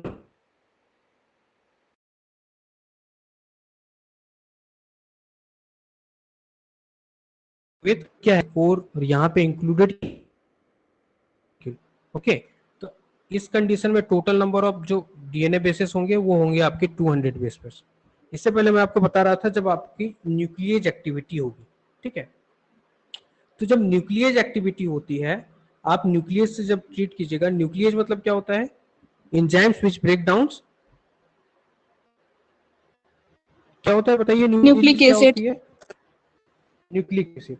ओके, तो न्यूक्लिक एसिड पे जब एक्ट करेगा तो वो कहां पे एक्ट करेगा, फॉस्फोडाइस्टर बॉन्ड के बीच में।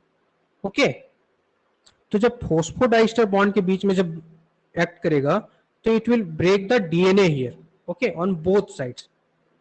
ओके, तो ऐसे कंडीशन में जो डीएनए आपको, अगर इस कंडीशन में जो आपको डीएनए मिलेगा वो डीएनए का लेंथ क्या होगा, उस डीएनए का लेंथ होगा अराउंड 200 बेसिस।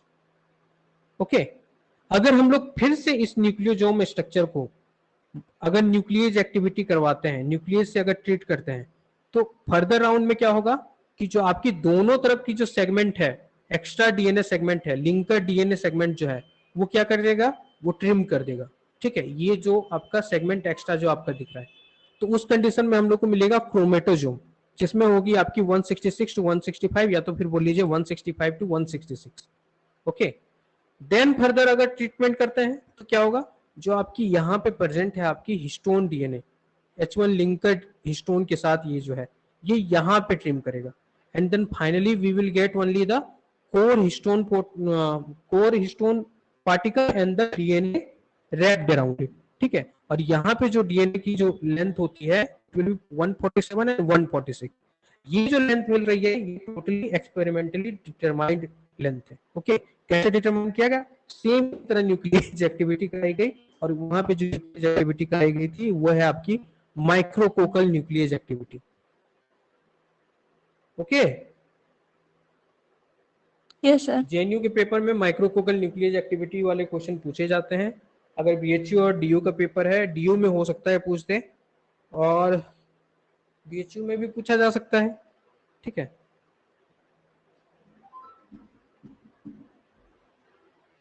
क्लियर है। ओके, तो अब फिर एक क्वेश्चन और पूछा जा सकता है कि which of the flowing structure is called beads on string structure. Core particle structure को बीड्स ऑन स्ट्रिंग स्ट्रक्चर बोलेंगे, या फिर क्रोमेटोजोम को बोलेंगे, या तो फिर न्यूक्लियोजोम को बोलेंगे। किसको बोलेंगे beads on string structure? Nucleosome. क्यों न्यूक्लियोजोम को बोलेंगे? क्योंकि न्यूक्लियोजोम स्ट्रक्चर देखिए ये चेन टाइप का दिख रहा है जिसमें बीड्स प्रेजेंट है ऑन द स्ट्रिंग। ये स्ट्रिंग क्या है? स्ट्रिंग आपका डीएनए है और बीड्स क्या है? हिस्टोन ऑक्टामर्स है। Okay,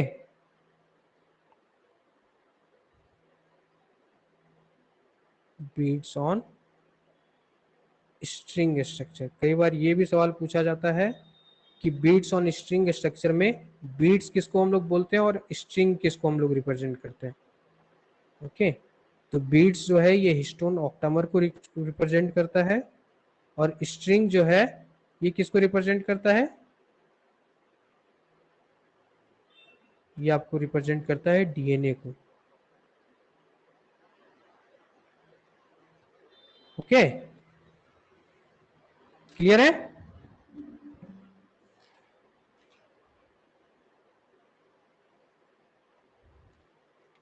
hello,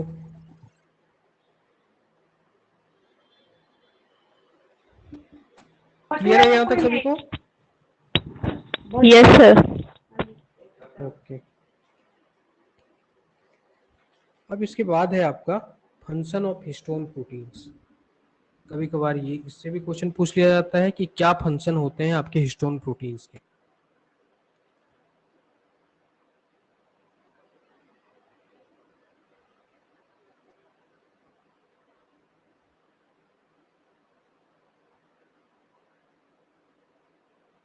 histone proteins,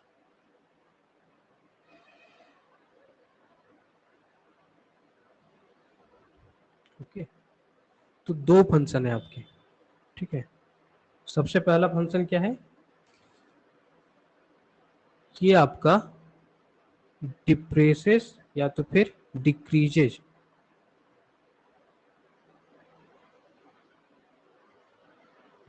depress दी जेनेटिक एक्टिविटी।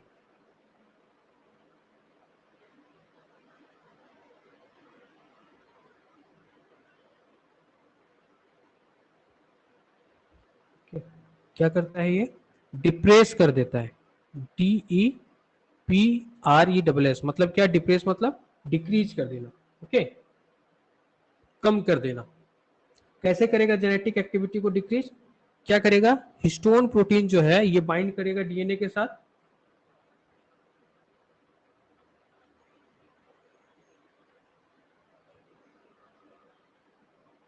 और बाइंडिंग के कारण क्या होगी? डीएनए क्या हो जाएगी? कॉम्पैक्ट हो जाएगी। कॉम्पैक्शन हैपन,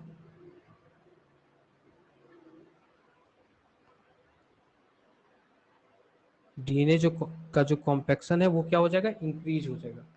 अब जब इंक्रीज हो जाएगा तो यहाँ पे क्या हो जाएगी? जेनेटिक एक्टिविटी क्या हो जाएगी? डिक्रीज कर जाएगी। क्यों? क्योंकि जब डीएनए कॉम्पैक्ट स्ट्रक्चर में होगा, कंप्रेस्ड स्ट्रक्चर में होगा, तो वहां क्या होगा? वो आपका transcription, okay, genetic activity decreases.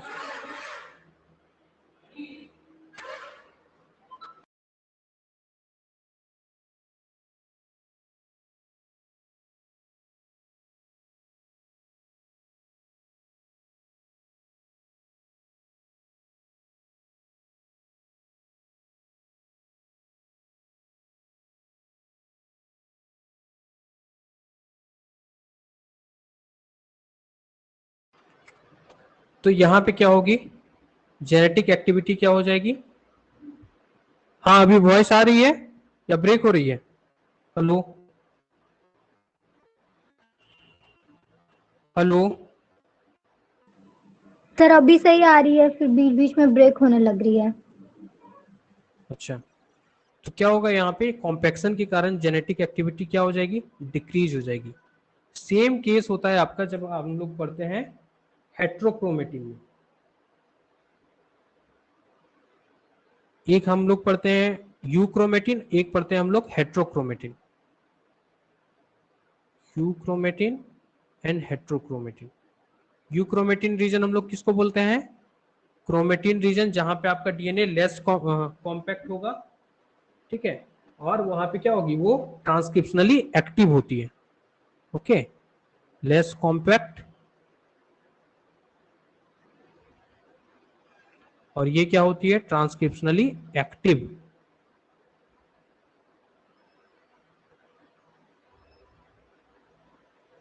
Okay, और जो आपकी हेट्रोक्रोमेटिन है, यहां पे क्या होगा, कॉम्पैक्शन जो है वो ज्यादा होगा। हेट्रोक्रोमेटिन,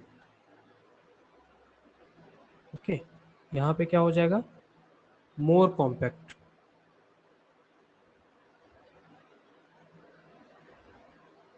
ओके, और मोर कॉम्पैक्ट होने के कारण क्या हो जाएगा, ये ट्रांसक्रिप्शनली क्या हो जाएगी, इनएक्टिव हो जाएगी।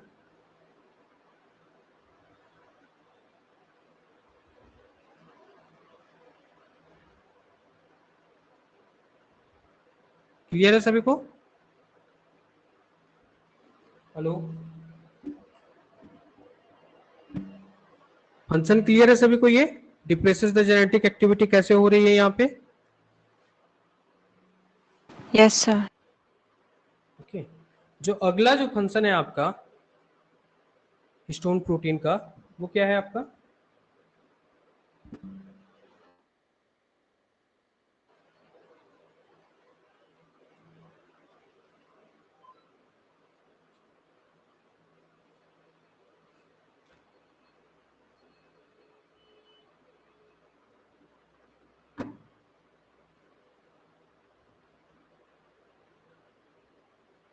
Next function is structural rule.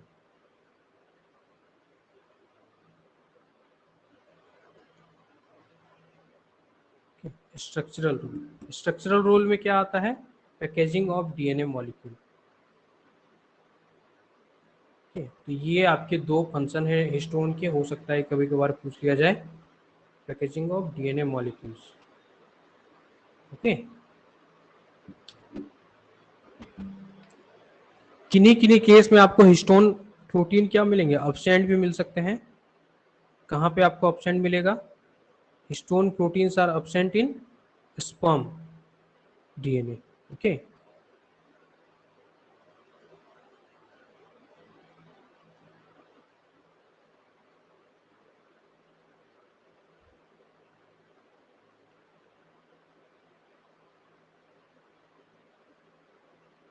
Okay, ये आपके डीएनए में क्या होगा, यहाँ पे स्पर्म में आपका हिस्टोन प्रोटीन नहीं होगा, ठीक है।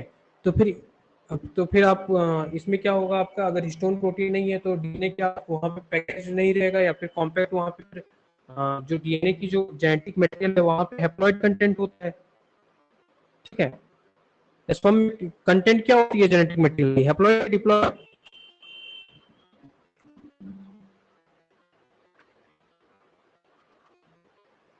Hello, Haploid. हैप्लॉइड। तो हैप्लॉइड कंटेंट का लेंथ कितना होगा लगभग,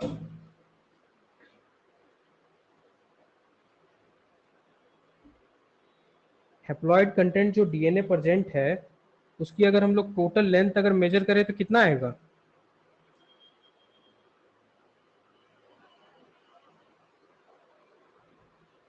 हेलो, आवाज नहीं जा रही है मेरी?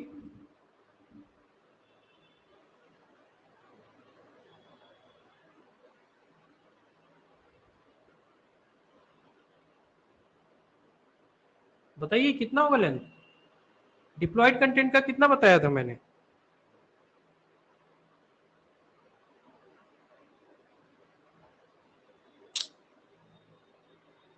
भूल गए, अभी बताया है क्लास में, आज ही के क्लास में बताया है। देखिए नोट्स, देखिए पेज पलटिए, कितना बताया है, 3 देखिए meters. 3 मीटर। तो हैप्लॉइड कंटेंट का कितना होगा,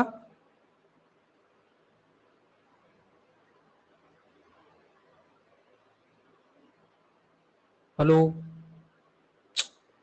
जब हैप्लॉइड 1.5. कंटेंट पूछा जा रहा है 1.5 मीटर, जब डिप्लॉयड कंटेंट बोला जा रहा है आपका 3 मीटर है, तो यहाँ पे क्या हो जा रही है, जेनेटिक मटेरियल हाफ हो जा रही है हैप्लॉइड में, डिप्लॉयड में कितना होता है? डिप्लॉयड में आपका अगर मान लीजिए total number of base pairs कितने होते हैं डिप्लॉयड में ह्यूमन जीनोम के? 6.6 इंटू 10⁹ 10⁹9। हैप्लॉइड कंटेंट में कितना होगा? 3.3 इंटू 10⁹9।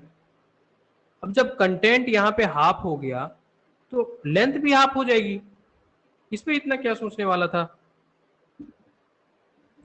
तो जब यहाँ पे लेंथ डीएनए की इतनी है और यहाँ पे हिस्टोन प्रोटीन जब एब्सेंट है तो डीएनए क्या आपका स्पर्म के अंदर आपका ऑर्गेनाइज होकर रह सकता है?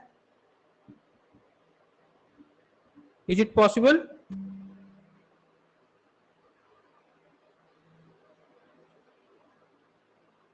नो अच्छा ये सर। बताइए डीएनए प्रेजेंट कौन से रीजन में होता है स्पर्म के? ह्यूमन स्पर्म के, दूसरा स्पर्म नहीं पूछ रहा हूं मैं, ह्यूमन स्पर्म में पूछ रहा हूं, कौन से रीजन में प्रेजेंट होता है डीएनए? हेड। कहां पे? Head region. Sir head. हाँ। Yes, head region. ओके, तो वहां पे जब आपका हिस्टोन प्रोटीन नहीं है तो आपका हिस्टोन जो स्पर्म के हेड रीजन है वहां पे डीएनए ऑर्गेनाइज कैसे होगी? तो डीएनए वहां पे ऑर्गेनाइज होता है प्रोटोएमाइंस के थ्रू। क्या प्रेजेंट होगा हिस्टोन की जगह पे? प्रोटोएमाइन। प्रोटोमाइन present in place of histone protein.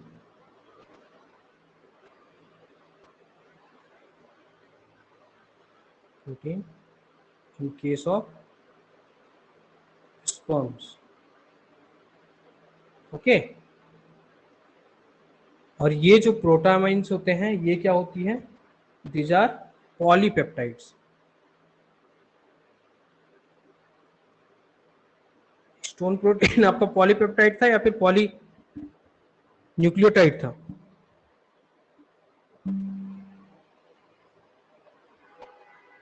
Hello, histone protein क्या है आपका? पॉलीपेप्टाइड या पॉलीन्यूक्लियोटाइड? पॉलीन्यूक्लियोटाइड। पॉलीन्यूक्लियोटाइड है। Polypeptide sir. पेप्टाइड। पेप्टाइड होगा। पॉलीन्यूक्लियोटाइड किसने बोला? सॉरी। न्यूक्लियोटाइड और पेप्टाइड में आप भूल जा रही हैं डिफरेंस। न्यूक्लियोटाइड कहाँ प्रेजेंट होता है? सर न्यूक्लियोटाइड्स न्यूक्लिक एसिड में। हाँ। ओके, और पॉलीपेप्टाइड प्रेजेंट होता है आपका प्रोटीन के केस में। ओके, तो पॉलीपेप्टाइड आपका हिस्टोन भी है और प्रोटामाइंस भी है, बस डिफरेंस यहाँ पे क्या है? एमिनो एसिड का। यहाँ पे क्या होगा? वहां पे हमने देखा लाइसिन और आर्जिनिन रिच होता है, यहाँ पे क्या होगा? रिच इन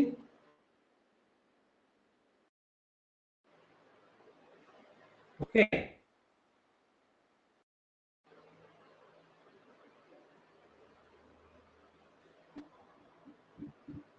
क्लियर है?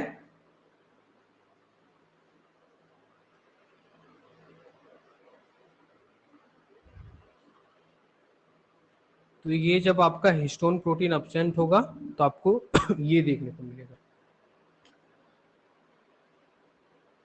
जो न्यूक्लियोसोम मॉडल है आपका, it is also known as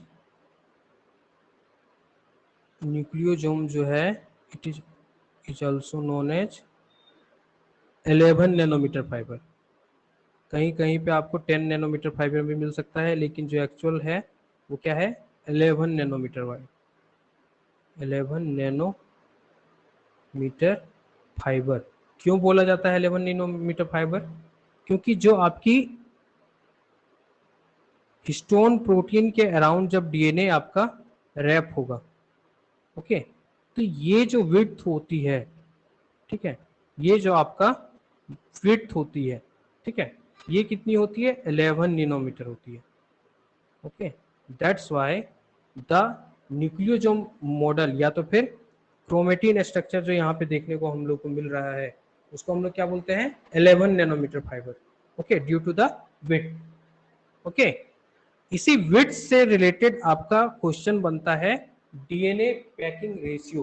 क्या बनता है? DNA packing ratio. कई सारे सवाल पूछे जाते हैं इससे, ठीक है। काफी सिंपल है, लेकिन पता नहीं होने के कारण क्वेश्चन इससे अक्सर गलत हो जाता है। डीएनए पैकिंग रेशियो क्या होती है? DNA packing ratio, this is used to quantify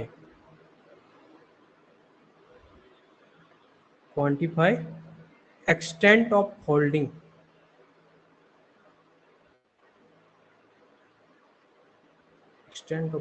of DNA molecule.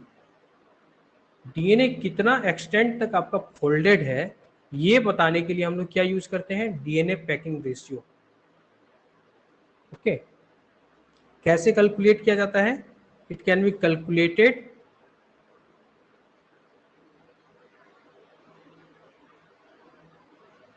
by determining the extended length of DNA,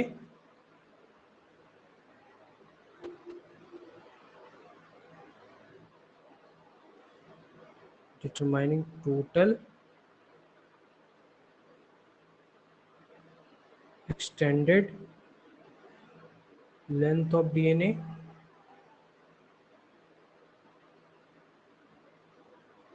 extended length of DNA molecule, and dividing it with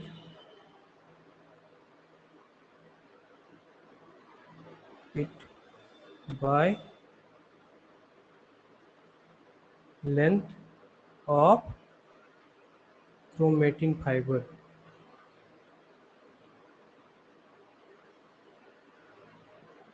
okay, और chromosome length. क्या करना है?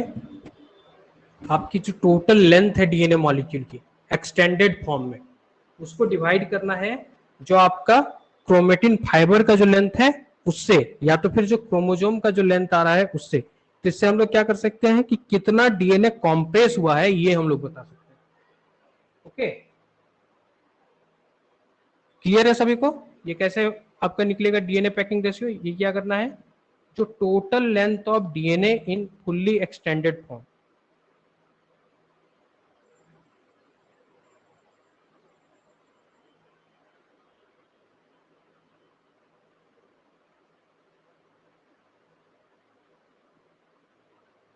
divided by total length of either chromatin और chromosome, या तो फिर जिस भी स्ट्रक्चर का आपका पूछा जाए, या तो न्यूक्लियोसोम का पूछा जाए आपका, इसके बाद हम लोग 30 नैनोमीटर क्रोमेटिन पढ़ना है उसमें पूछा जाए, मेटाफेज क्रोमोसोम में पूछा जाए। ओके, तो उसके लेंथ से हम लोग अगर डिवाइड कर देंगे तो हम लोग को क्या मिल जाएगा? डीएनए पैकिंग रेशियो मिल जाएगा। एक्सक्यूज मी, ठीक है, ये नोट डाउन कर लिया है सभी लोगों ने?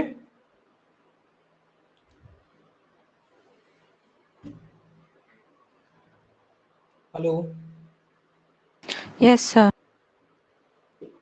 लेकिन क्या है कि एग्जाम में आप अगर इसको कैलकुलेट करने जाएं तो आपका काफी टाइम जाएगा। ओके, टोटल लेंथ डीएनए का निकालिएगा कैलकुलेट करके, फिर उसको डिवाइड कीजिएगा टोटल लेंथ से, और जो कैलकुलेशन होगी वो इतनी इजी नहीं होगी, ठीक है, क्योंकि यहाँ पे हमेशा डेसिमल पॉइंट में आपका लेंथ आएगा, ठीक है। तो इससे बचने के लिए क्या करेंगे हम लोग? डायरेक्ट याद कर लेंगे। क्या याद कर लेंगे? कि जो न्यूक्लियोसोम मॉडल होगा यहाँ पे डीएनए पैकिंग रेशियो क्या होगी। ओके, क्योंकि एग्जाम में उतना टाइम नहीं होता कि हम लोग कैलकुलेट करें, और कैलकुलेट करने के बाद आपका आंसर भी करेक्ट आ जाए ये भी कोई श्योर नहीं है, ठीक है। और कैलकुलेशन भी आपकी क्या होगी? लॉन्ग हो सकती है, रॉन्ग हो सकती है, ठीक है। तो न्यूक्लियोसोम मॉडल जो है आपकी, जो कि फर्स्ट ये क्या होती है? Nucleosome model this is first level of DNA packing.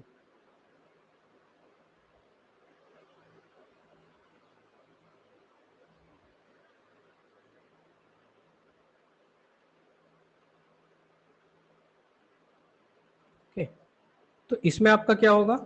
यहाँ पे जो आपको डीएनए पैकिंग रेशियो आएगा या तो फिर कॉम्पैक्शन फैक्टर जो आएगा वो कितना आता है? इट इज अराउंड 7, ठीक है। याद कर लेना है इसको कि डीएनए पैकिंग रेशियो कितनी आती है न्यूक्लियोसोम मॉडल में, 7। ठीक है, इसके बाद जो है आपका second level of DNA packing. क्या है second level of DNA packing? This is, या तो फिर यहाँ पे न्यूक्लियोसोम मॉडल दे सकता है या तो फिर 11 नैनोमीटर क्रोमेटिन दे सकता है। ठीक है, दोनों क्वेश्चन आपको बना के पूछ सकता है, क्योंकि 11 नैनोमीटर फाइबर जो है आपका, उसी को हम लोग न्यूक्लियोसोम मॉडल में ही उसी को बोलते हैं।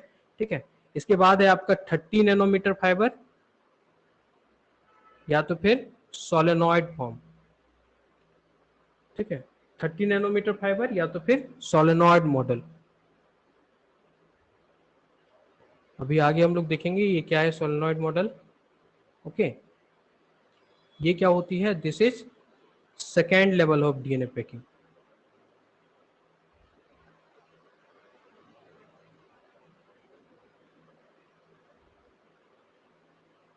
ओके, यहाँ पे कितना कॉम्पैक्शन होता है? यहाँ पे कॉम्पैक्शन होता है आपका, डीएनए पैकिंग रेशियो यहाँ पे जो होती है वो होती है अराउंड 42 to 50। ठीक है, आप एक्यूरेट डाटा याद रखिए 42। ठीक है, इसके बाद हम लोग को याद रखना है जो मेटाफेज क्रोमोसोम है, इन्हीं तीनों से मेनली क्वेश्चन पूछा जाता है। मेटाफेज क्रोमोसोम जो है, मेटाफेज क्रोमोसोम में आपकी कितनी डीएनए पैकिंग रेशियो होगी? तो it is around 10,000। Okay, clear है सभी को? हम लोगों को एग्जाम में बैठ के कैलकुलेट नहीं करना है, हम लोगों को डायरेक्ट याद रखना है ताकि क्वेश्चन मिले और डायरेक्ट आंसर टिक करें और आगे बढ़े। ठीक है,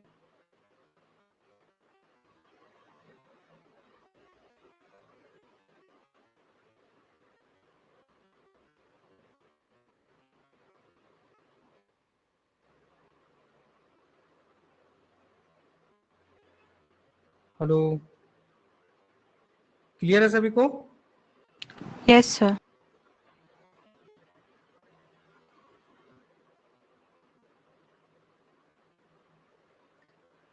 इसके बाद हम लोग देख लेते हैं जो सेकेंड लेवल है आपका, जो कि है आपका 30 नैनोमीटर क्रोमेटिन।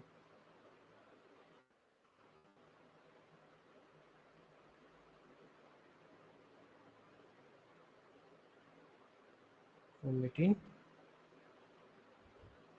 जो 30 नैनोमीटर क्रोमेटिन है, इसके अंदर दो मॉडल दिए गए हैं।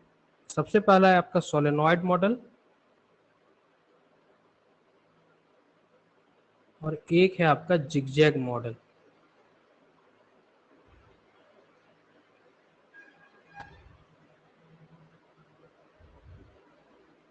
Okay, solenoid model and zigzag model. ठीक है, हम लोगों को जो यहाँ पे पढ़ना है वो हम लोगों को सोलेनॉइड मॉडल पढ़ना है। ठीक है, जिगजैग मॉडल आप जब एमएससी में जाइएगा तो वहां पे आपको बताया जाएगा। यहाँ पे सोलेनॉइड मॉडल से ही क्वेश्चन पूछा जाता है। यहाँ पे मैंने इसलिए बता दिया आपको जिगजैग मॉडल, क्योंकि कभी कभार ये भी ऑप्शन दिया हुआ होता है क्वेश्चंस में। ठीक है, तो इतना बस याद रखिए कि 30 नैनोमीटर क्रोमेटिन जो होती है वो दो टाइप से ऑर्गेनाइज हो सकती है, एक तो सोलेनॉइड मॉडल की तरह से और एक आपका जिगजैग मॉडल की तरह से। ओके, जो सोलेनॉइड मॉडल होती है इसमें क्या होती है कि जो 11 नैनोमीटर फाइबर होगा, 11 नैनोमीटर जो फाइबर होगा ये क्या हो जाएगा? Gets coiled upon itself.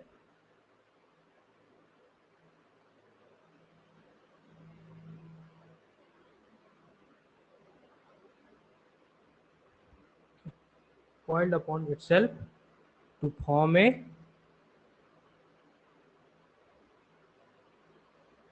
Thirty nanometre with fibre. Okay, 30 nanometre with fibre. ठीक है, साथ ही साथ जो सोलेनॉइड मॉडल होती है इसमें टोटल जो न्यूक्लियोसोम होंगे पर हेलिक्स वो कितने होंगे? It is around 5 to 6, contains 5 to 6 nucleosome पर हेलिक्स।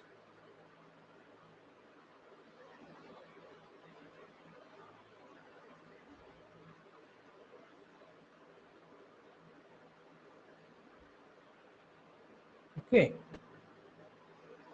ये भी कई बार सवाल में पूछा जाता है कि जो आपकी 30 नैनोमीटर फाइबर है, उसमें टोटल नंबर ऑफ न्यूक्लियोसोम्स कितने होते हैं, ठीक है। क्योंकि ये क्या हो रही है, धीरे धीरे कॉम्पैक्शन हो रही है। तो जिस तरह से हमने वहां पे देखा था न्यूक्लियोसोम में कि नंबर ऑफ बेस पेयर्स कितने थे, यहाँ पे पूछा जाएगा नंबर ऑफ न्यूक्लियोसोम कितने थे। ओके, क्लियर है। अगर ऑर्गेनाइजेशन देखना है आपको कि किस तरह से सोलेनॉइड मॉडल आपका ऑर्गेनाइज होता है, तो मैं आपको एक डायग्राम दिखा रहा हूँ, वहां से आपको क्लियर हो जाएगा।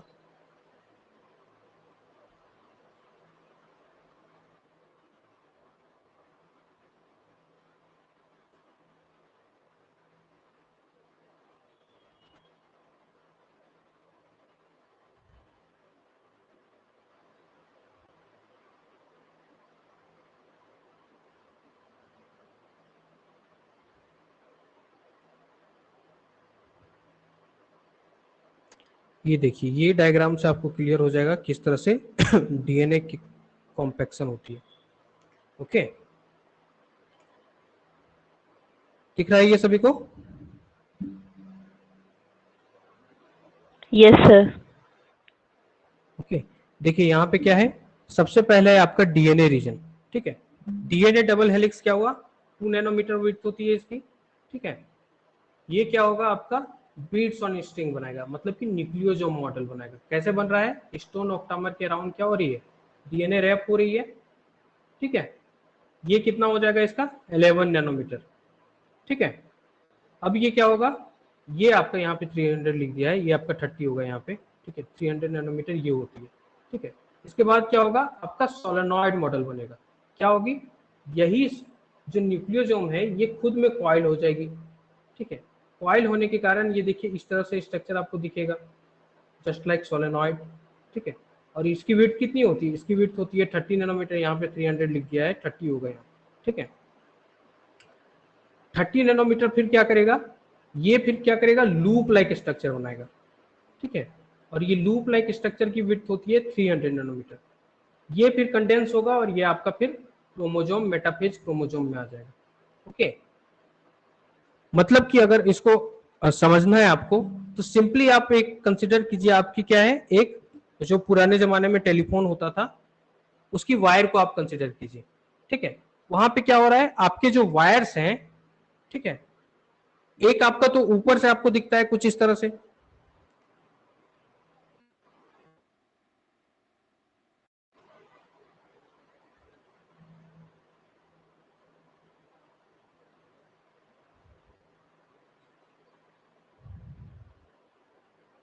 हेलो, क्या होता है, अगर हम लोग देखें अगर वायर को, तो वायर कुछ इस तरह से हम लोगों को दिखता है, इस तरह से कॉइल हुई दिखती है, दिखती है या नहीं दिखती है?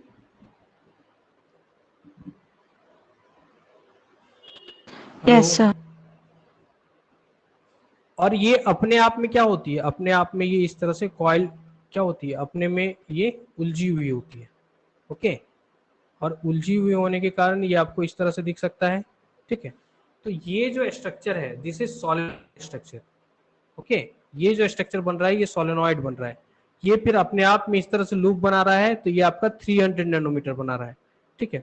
और जब सभी को एक जगह पे इकट्ठा कर देंगे तो ये आपका एक क्रोमोजोम स्ट्रक्चर बनेगा। ओके, इस तरह से। Okay,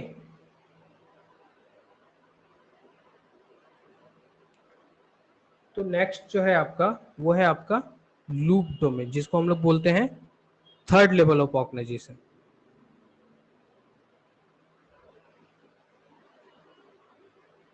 domain which is third level of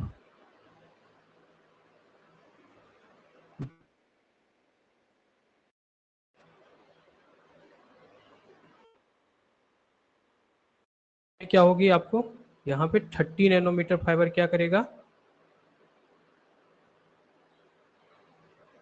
it will form loops. Okay, loops, जिसकी क्या होगी 300 नैनोमीटर विड्थ होगी।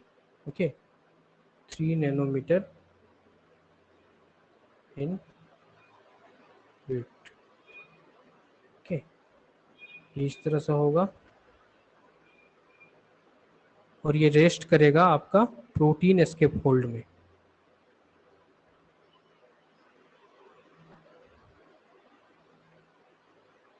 Okay, it is a matrix like structure जहां पे क्या करेगा, रेस्ट करता हुआ जो क्रोमेटिन फाइबर्स है वो लूप्स लाइक स्ट्रक्चर बनाएगा। ओके, अब फर्दर क्या होगा कि ये जो 300 नैनोमीटर जो है आपका कंप्रेस होगा। ठीक है, 300 नैनोमीटर जो फाइबर है compress and gets folded to produce a 250 nanometer fiber.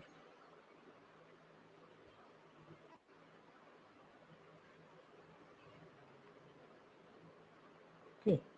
और फर्दर ये 250 नैनोमीटर फाइबर जो है ये आपका क्या करेगा, it will give rise to 700 nanometre chromatid structure.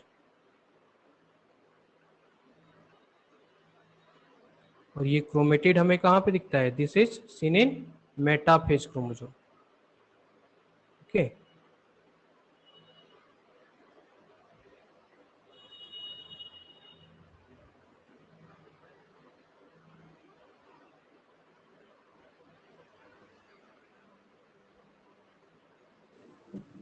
Sir एक बार प्रीवियस स्लाइड दिखा दीजिएगा। हाँ दिखा रहा हूँ। तो इस तरह से क्रोमोसोम की पैकेजिंग पूरी कंप्लीट हो जाती है। ओके, अब जो क्रोमोसोम है वो क्या है, 2 क्रोमेटिड से बना होगा मेटाफेज में। ओके, तो टोटल जो क्रोमोसोम की विड्थ होगी वो क्या होगी, 1400 नैनोमीटर होगी। ओके, क्योंकि 2 क्रोमेटिड आर्म से मिलकर बना है एक क्रोमोसोम। ओके,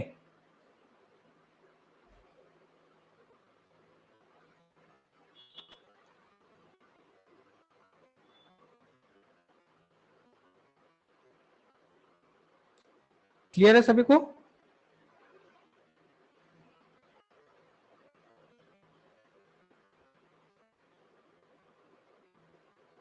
हेलो,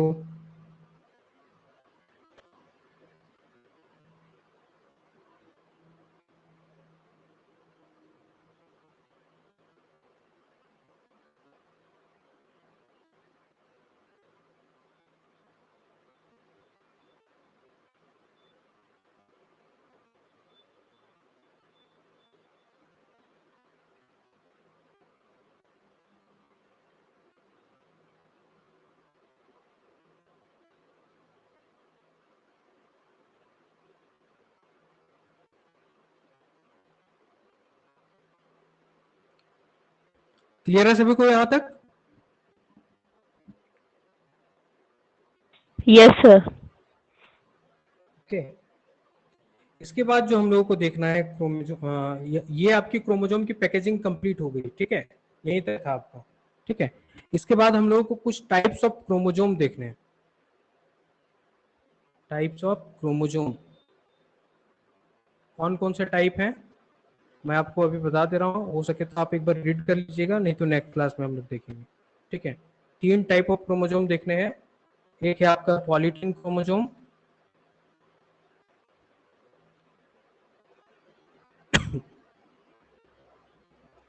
ओके, दूसरा है आपका लैम्ब्रस क्रोमोसोम,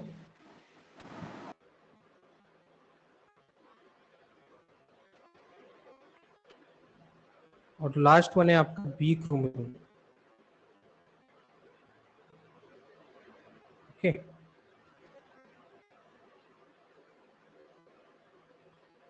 ठीक है, तो ये टाइप ऑफ क्रोमोसोम आप हो सके तो आप एक बार रीड कर लीजिएगा, नेक्स्ट क्लास में हम लोग डिस्कस करेंगे इसको। ओके, ठीक है। Excuse me sir. हाँ बोलिए। सर ये सब स्टेप्स था क्या? First level of DNA packaging, then second level, third level? Third level packaging आपका जो ये आपका बना क्या कहते हैं, जो लूप फॉर्मेशन वो आपका थर्ड लेवल पैकेजिंग है। फोर्थ लेवल ऑफ पैकेजिंग जो है आपकी वो क्या कहते हैं, ये आपका बन रहा है जो क्रोमेटिड्स आपके बन रहे हैं, ठीक है, मेटाफेज क्रोमोसोम के जो क्रोमेटिड्स बन रहे हैं वो आपका फोर्थ लेवल ऑफ पैकेजिंग है।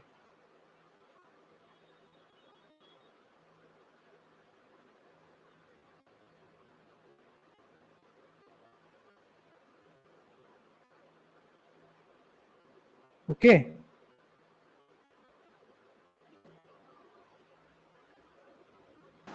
Okay sir.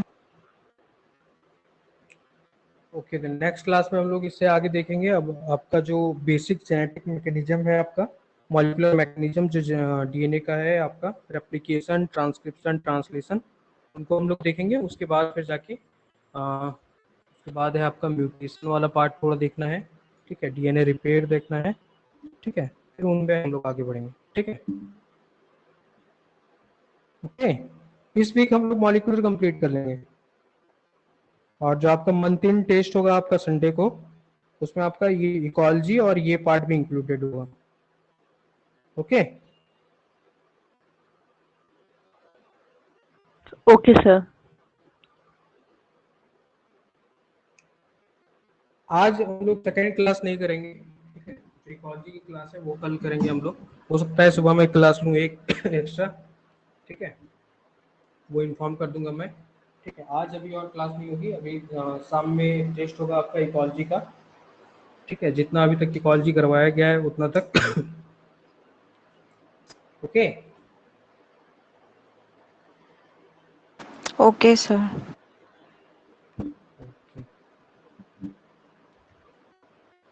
okay then see you next day, okay, okay, bye.